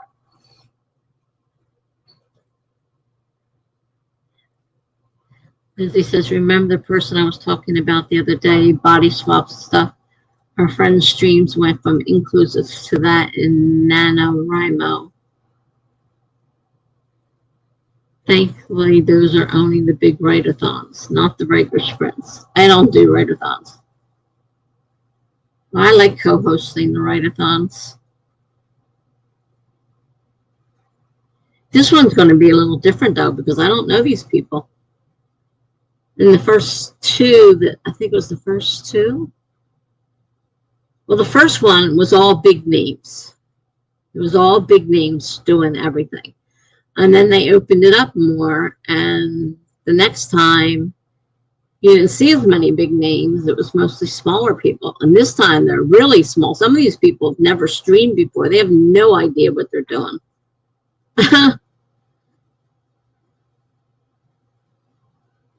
I do just to be productive. I don't necessarily chat too much. I got on one chat, one last time, and I'm like having a heck of a time staying awake. I was bored, and it was just chatting, and I'm like, not anything to be productive about, because even now the chat groups are setting things up. They're either playing some kind of stupid game or, they're going to chat about, different subjects.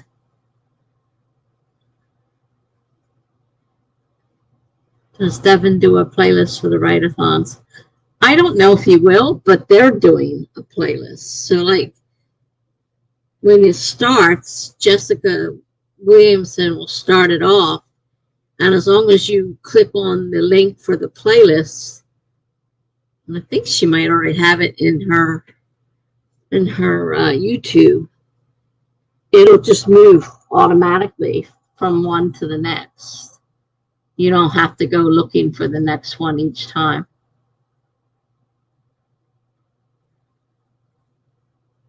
So they have something set up. I don't know if Devin will do his as well or not. Lizzie says, I just don't like the feeling that I'm invading a friend's group's private space. They clearly only cared about numbers when only 2 of them got paid.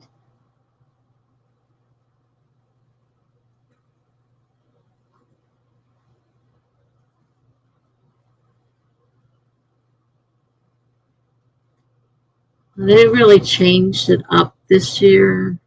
Because I said, I don't understand what you're doing and why they made it so that the co-hosts could pick their own co-hosts. So it was giving nobody else a chance. Whoever got to be host could pick all their friends. And they said they were doing that because too many people were fighting amongst themselves. There were too many homophobes, and which was causing a lot of, problems also. And, that's how it was explained to me.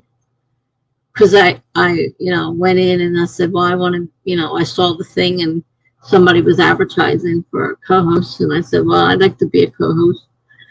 And immediately they jumped on me. And it's like, Oh no, well, that person is closed, and I mean, only invitations to her group of friends. But then it turned out she had asked, she or he, can't remember which, don't remember whether it was a girl or boy. That person had asked for it, but they were listed as closed on the list. So that's why they jumped on me. I'm like, well, I don't even understand what you're doing. I mean, before, you just went on and you volunteered, you signed up. There was a list there to sign up on who you wanted to be with. And then they stopped doing that and they started doing this Discord thing, and really weird. Lizzie says Authortube can either be genuine or egotistical. It's like a secret competition that really has no prize. Jenna says I'd like it to be all about support. It's definitely changed since I've been probably 3.5 years now. I've been on Authortube, although I just passed my 1 year anniversary as an actual streamer, but or channel videos and streaming. I just passed my 1 year anniversary, but I was here for at least 2 years or more before that. And of course I followed all the big guys, and things are way different now. And a lot of people are leaving. Like I said, a lot of people that used to post videos and have live streams and do all that stuff, they're doing other things. They're posting about their life and how they're living it. And like Brooke Passmore isn't writing anymore. She's doing book design. And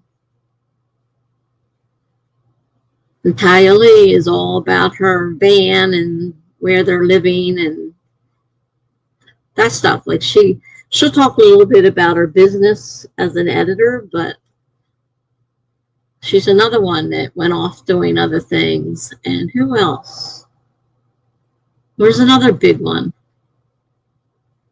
It's been really strange. Lizzie says, I've been on here for a year while going to streams. It has changed. People I followed went from doing this because they love it to trying to get as much money and popularity as possible. Oh yeah, you can't watch a video of any of these bigger people without running into constant ads and stuff, interrupting the whole thing. It is kind of annoying because you have to wait until the ad, gets to a certain point before you can hit skip it. So yeah, I definitely agree. I hate a lot of that. And like you said, a lot of people are leaving and turning into life channels. I was about to mention Brooke and Natalia. Yep. There's another one. I can't remember who it is now. Right now, it's not coming. Who's doing the same thing? They just totally switched up from, I think, and also Kate Kavanaugh is doing a lot more of those type of videos as well. Kristen Martin, I haven't seen her in ages, but I heard a lot of talk about her, but I haven't seen anyone. And she's another one that posted she wasn't going to be doing YouTube vlogs or whatever. I don't know if she is or not. The last I heard, she was going to leave and just do vlogs, stuff like that. She wasn't planning on doing anything about the subject of writing or anything.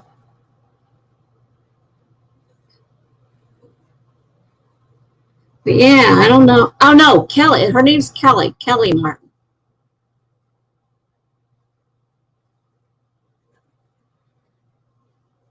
Kelly Martin, that was her name.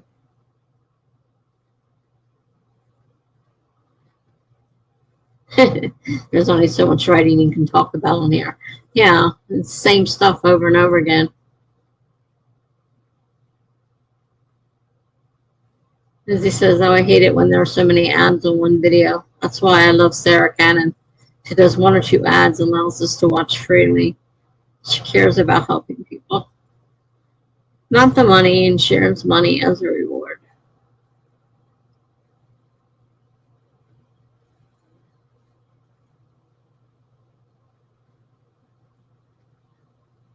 Yeah, I was trying to watch Brooks the other day, and every time I turned around, it was another ad. She'd talk a little bit, and then it'd go into another ad. Kate's are full of ads, too. I used to watch them all the time, but I hate sitting there through ads all the time.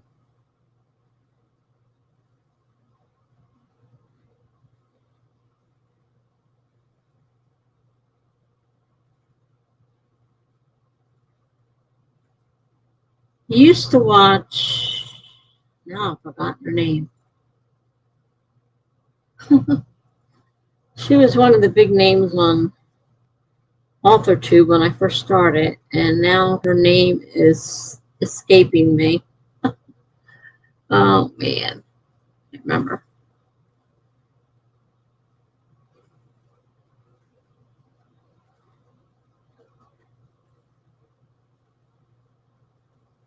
Yeah, that's what I'm saying. Kate's channel's turned into nothing but ads. And she's not really teaching anything. It's all about her life, mostly. Every now and then she'll do something that's, a subject that's interesting, but not not a lot. It's mostly ads. I don't know how much time is in between those ads, but it seems like almost constantly. And then you have to sit and watch so much of it because you can only skip ads after you watch a certain percentage of the ad, and then you're allowed to skip it.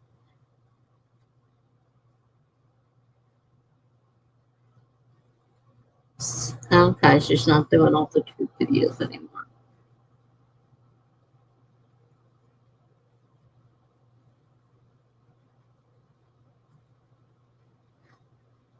Yeah, more and more. Just look at the Worldwide Write-A-thon. It's nothing but new people. People with less than 25 subscribers. Some of them don't even know how to live stream. They've never did a live stream before. Craig says I had you muted for a while. I had to focus during the last mile. Video is finished and upload has begun. Good job. Lizzie says it's around 4 minutes till ad shows up for each one. You're lucky to get a full length.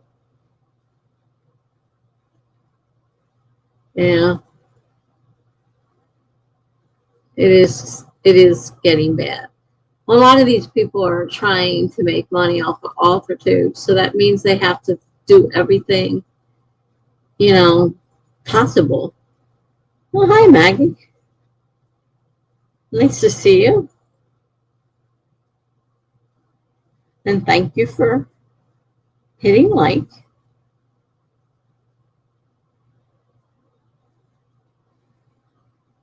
As he says, when I watch my videos on times 1.4, 1.5 times 1.75 times 2 speed.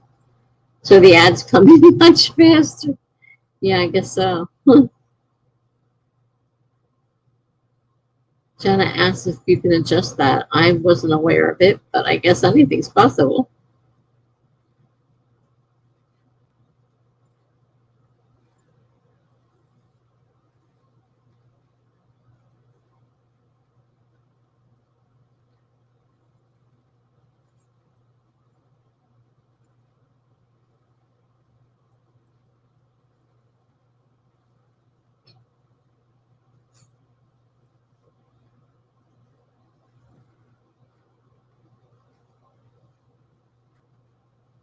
Yeah, I don't know how you adjust the speed of them. I have no idea. You do that with Audible books. Not to mention big YouTubers in general have too many ads. Well, yeah, because that's how they're trying to make their money, is to get you to watch their ads. And some of them are just, some of those ads are people you know and may have watched their videos. And now, like Abby Emmons is doing paid ads on there. So she's on other people's streams doing paid ads.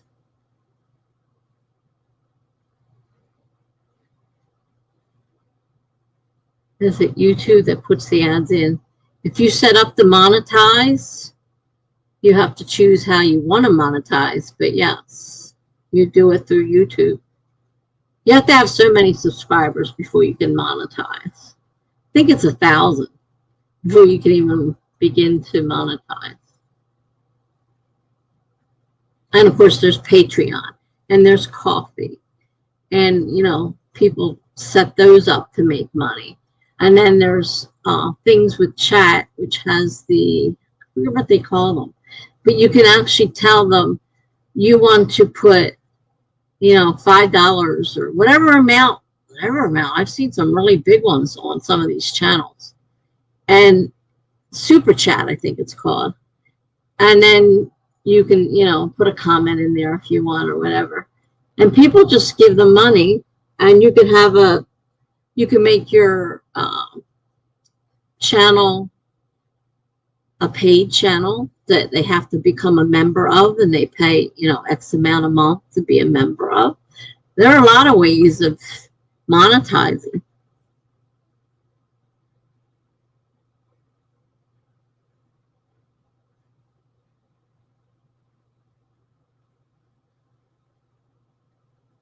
I remember loving reaction channels, but as they got more popular, the videos got lazy. They repeated content and they had ads for their ads. Some people use autofill for ads. Other people put in the ads themselves on purpose. Kate does autofill, so it's not her fault. Yeah, you can choose how you want them, how often you want them, what kind you want.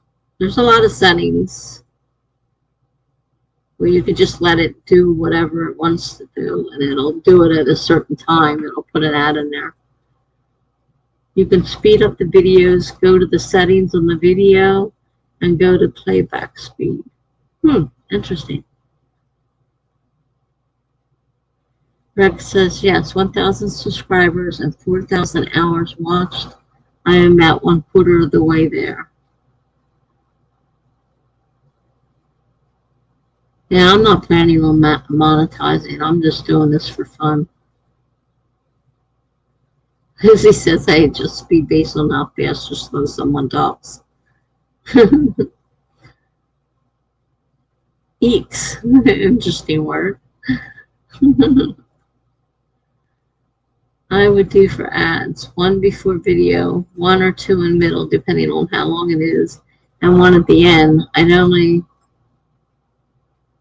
10 minutes for video, no ad in between.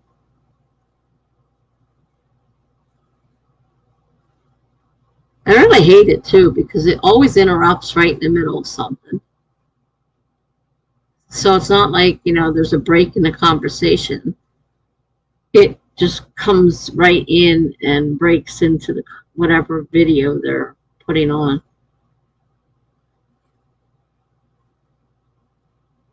People are more likely to watch if you don't have 50 billion ads in there. Well, yeah. I find them really annoying, and they're getting worse because people are trying more and more to become, make a living online with YouTube, and so it's becoming really a lot worse. Jenna says, I suppose it is like podcast ads.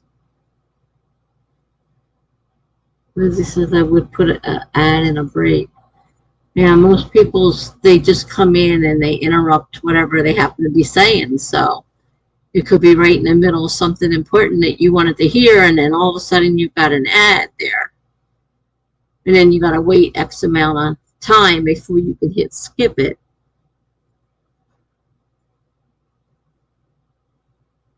I mean, every now and then I end up watching an ad because I'm not paying attention. But most of the time, I don't watch the ads. And there's a couple people I noticed that are definite YouTubers that have their own ads, like Abby Emmons. You know, they they pay to have those ads put in there. Everyone wants to be an influencer these days because they think fame will fill the hole in their souls. It's gotten really commercialized, really, really. It wasn't like this when I first started watching YouTube. Now it's just totally ridiculous.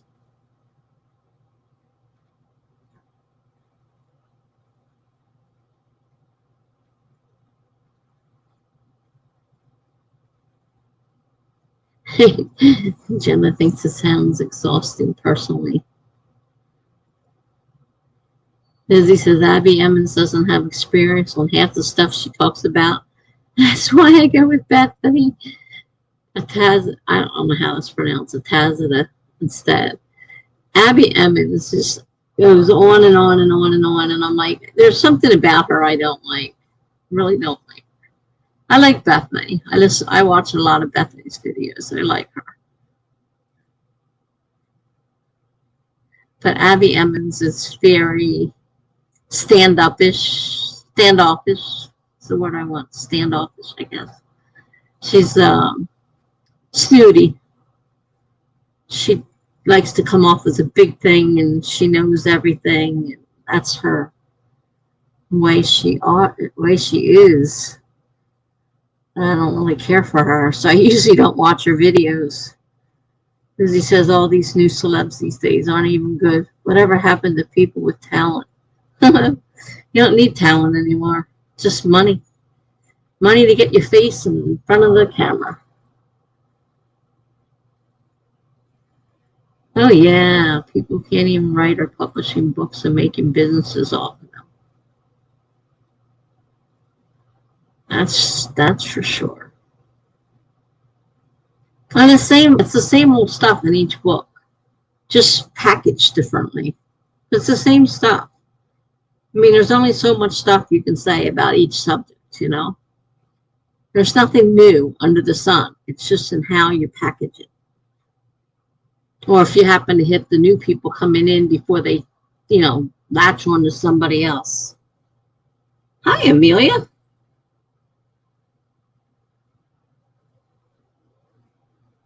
Nice to see you. Jenna writes, there I go again, reading the whole thing out. I feel attacked, Lizzie.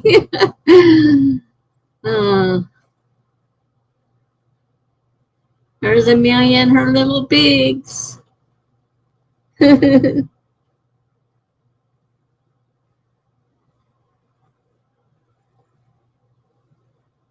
Yeah, Authortube is not, even YouTube itself isn't what it used to be. It's all about making money. That's all anybody's interested in doing. And whatever they have to do to get to that end. I am publishing books, but I feel like I can write given I do get paid to do it. Well, I guess if there wasn't any talent there, they wouldn't pay you for it, right? So I would certainly take that as a good sign.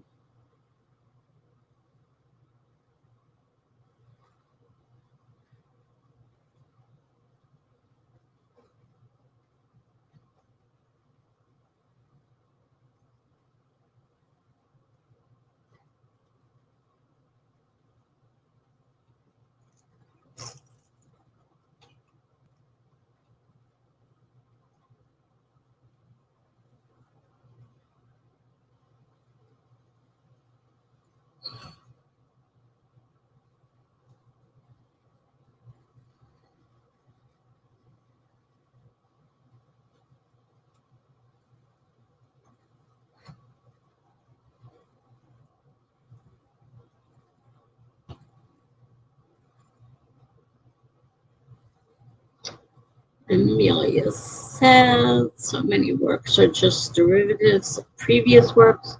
Why try when you have a formula? Oh yeah, it's the same subjects over and over again, just a slightly different take on it. People who suck at writing don't get paid. Not usually. Ooh, trying to pull this boot off and give my foot a rest.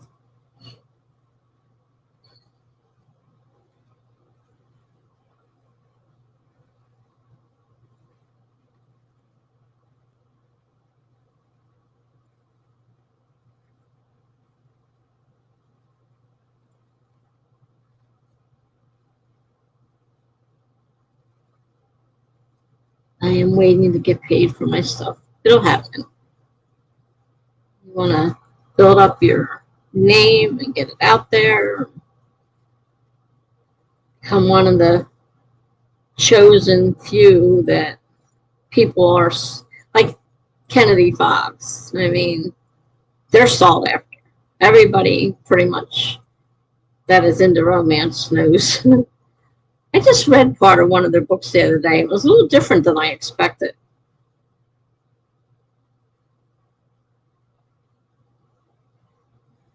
But they're, of course, well known, and people are, are always looking for their books.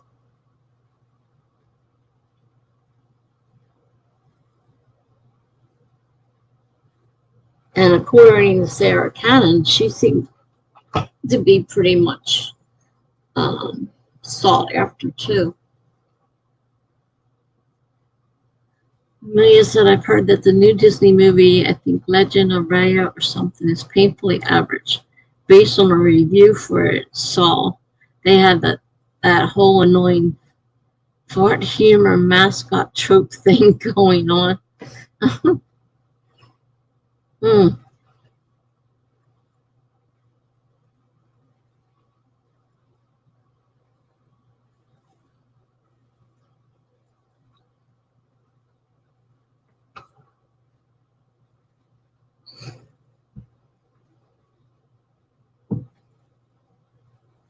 foot's sticking in the stupid boot again.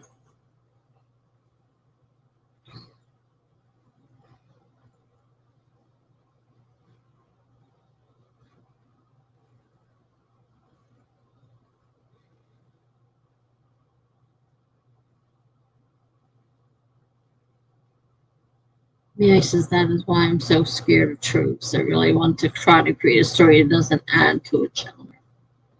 A story that adds to a genre.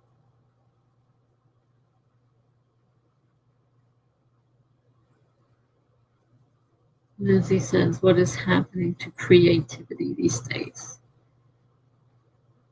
Well, technically, there's only so many things out there, and trying to find a creative way and a different way of presenting it is difficult. It's the same storylines over and over and over again. Just finding a different way to present them that is hard.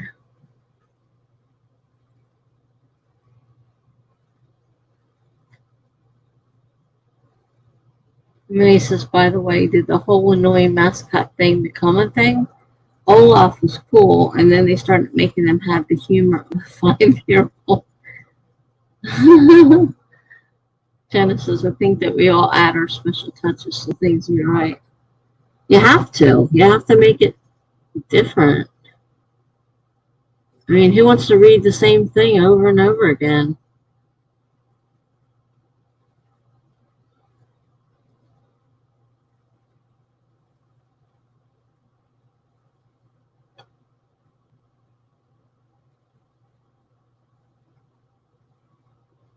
Lizzie says, I literally copy half the things I read and still make it into something different. We all have the touch.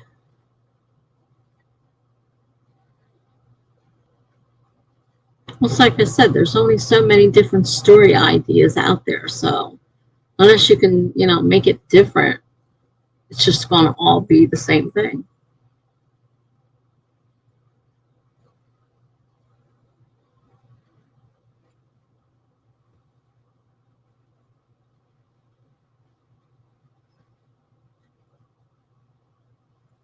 That's the trick, Lizzie. Generates.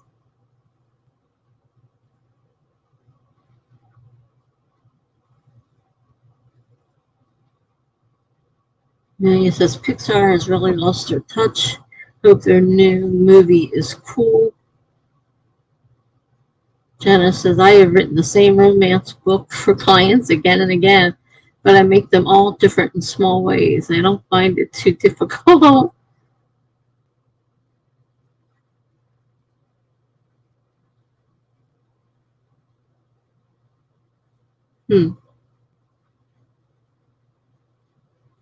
Lizzie says, some people, as I see in indie publishing, don't try to make it different. They do it for market and people fall for it. Well, that's one of the things in indie publishing is you can publish anything you want. So it's not like you're trying to impress, the agent. You can do whatever you want. You can publish whatever you want.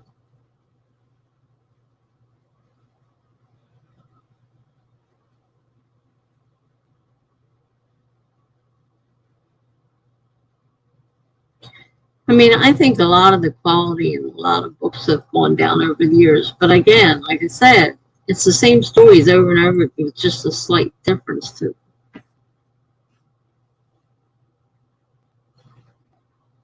Jenna says, with mine, I am currently paying attention to the market to a degree. I also make sure I like what I write and feel something for it. It helps to like what you write.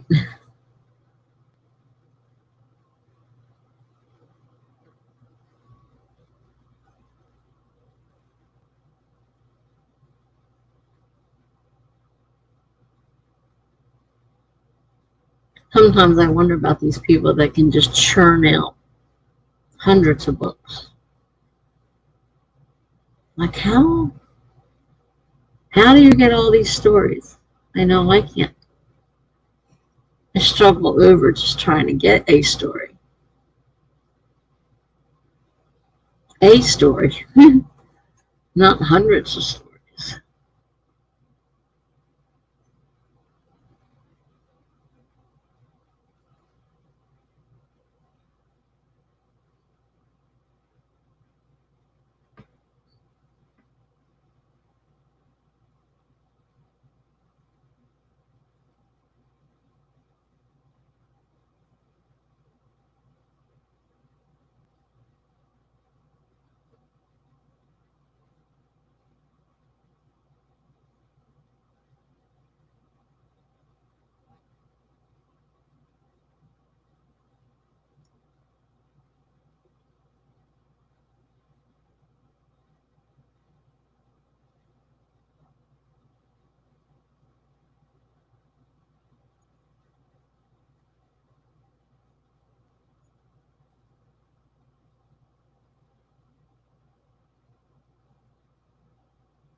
Greg says, breathes a sigh of relief. The video is uploaded. Yes.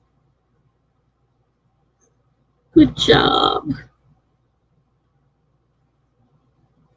Spent a lot of time on that video.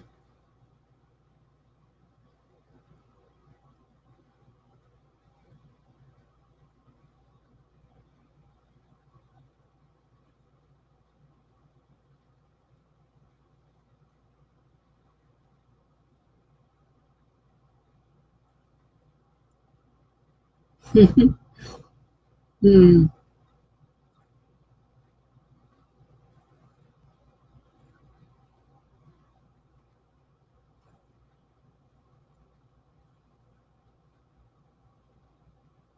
I'm probably going to have to redo my video because it's just too loud with the air conditioner running. I'll have to turn it off and suffer for a little while till I get the video done. And then, so I was going to do it. I pulled it into the editing software and everything. And I'm like, God, this thing's so loud. Doesn't even sound. Who wants to listen to an air conditioner that's not loud?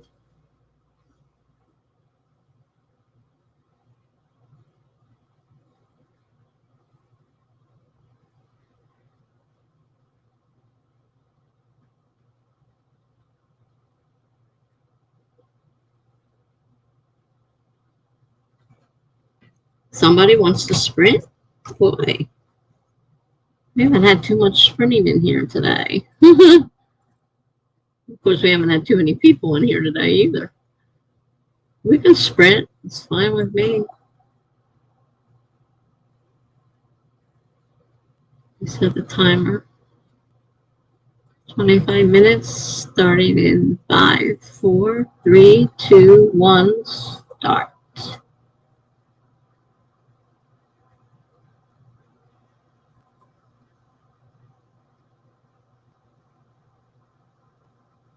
We've just been sitting here talking.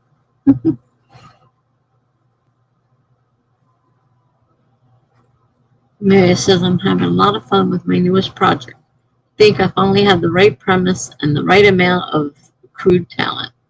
There you go. Good luck. Hope it's all you want it to be.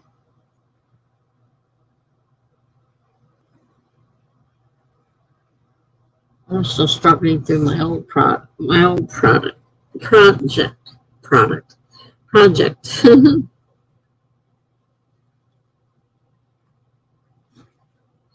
If I could stay out of the hospital more than a few weeks, it'd be nice.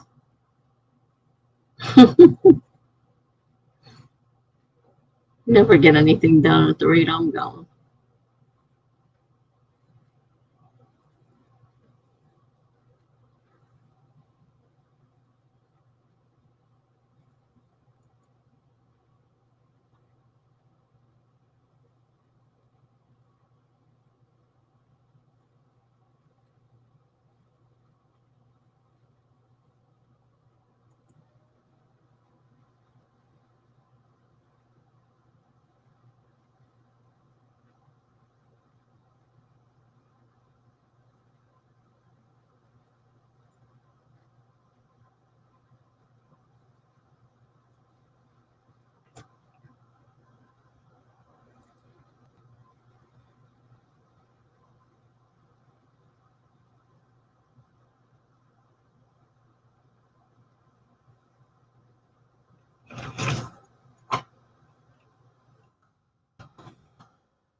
I see Mama Lee poked in again. She's ready to get to work. Yeah, we just started the sprint.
All right. So Monique is working on her outline faster. I'm slowly working my way through my book. Not in any hurry. It says, everything is lining up and my planning so nicely. The character needs a cell phone to get directions to a cryptic address he received, which foreshadows his friend tracking him down via his phone. May so that probably makes no sense out of context. And I think that's the mark of a good storytelling, of a good story. Things just start falling into place. I would think so. Not everybody else do.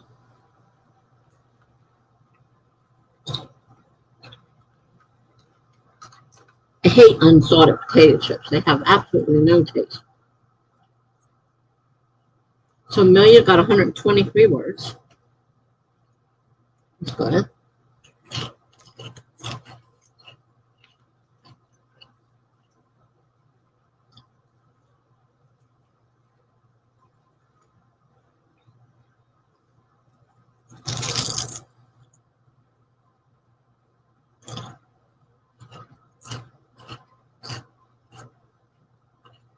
Lenise says, I'm still on Act 1. Book is due at the end of June or July. Why do you put this kind of pressure on myself? Jenna said, I'm going to go watch a movie and call it a night. Good night, everyone. Good night, Jenna. Nice seeing you again. Greg says, I just relaxed and put away the microphone as they have done quite enough for a while. Yeah, you've been pretty busy this whole sprint.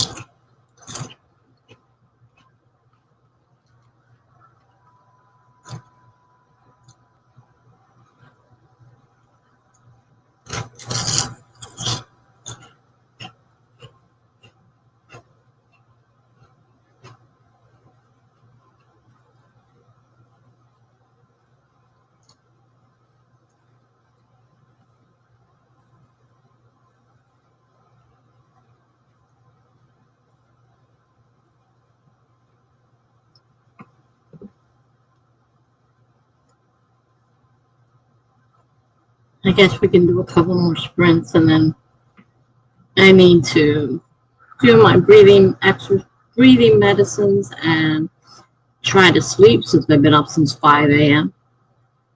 with no sleep coming back from the hospital, obviously.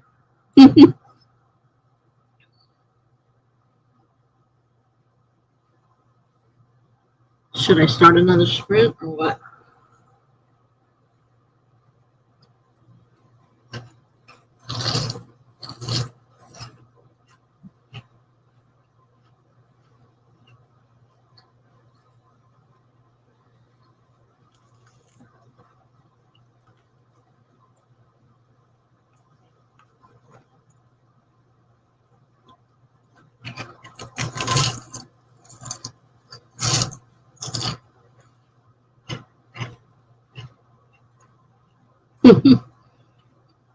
When it's a sprint, she feels so productive. Mm, 25 minutes, starting in 5, 4, 3, 2, 1, go.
Okay.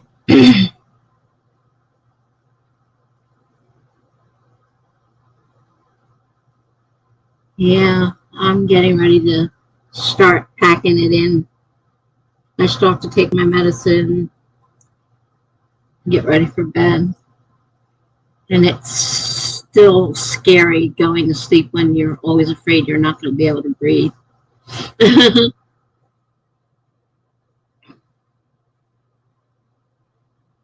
And it's so uncomfortable with this food. It really is. It's still tight. It wasn't as bad earlier, but as the day wore on, it started to get tighter. Now you got around 40 words. Watch too much YouTube. I did some work on my own story. I think I'm about where I was the last time when I left off, so now I have an idea where I was. So it's almost 1 o'clock. Oh my gosh, it's almost 1 o'clock. I was only going to do this for a couple hours. Well, best intentions. Greg says I have made backups and are uploading it now. I am very tired now as I worked all through the night.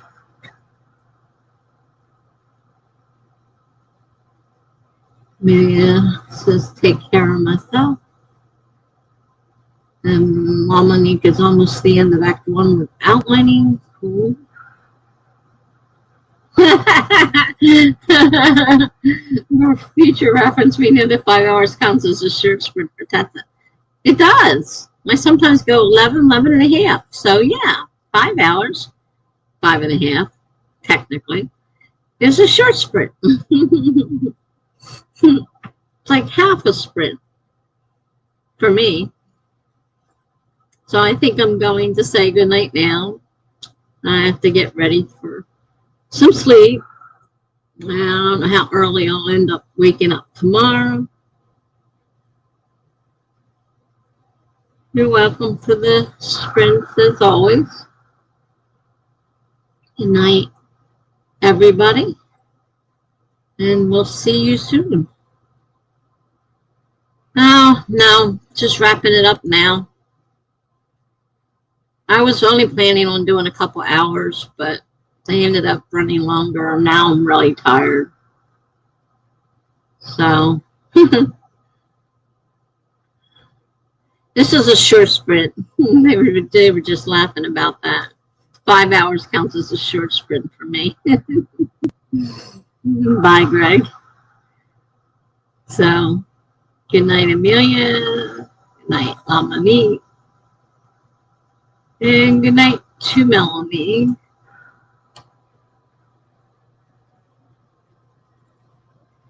I'm glad you got a chance to say hi and good night, too. It's been a little quiet in here tonight.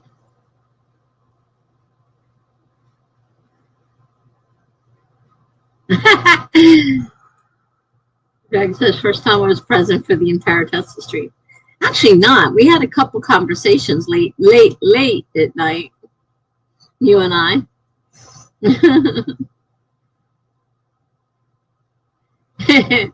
Yeah, I'm pretty sure Melanie hasn't been here for an all-nighter, but so yeah, and it's a Memorial Day weekend, so some of us have holidays weekends this week. So tomorrow I'm not starting till 6. Tomorrow and Sunday I'm starting at 6 instead of 5. So I'll see you guys later. Have a great night, everyone.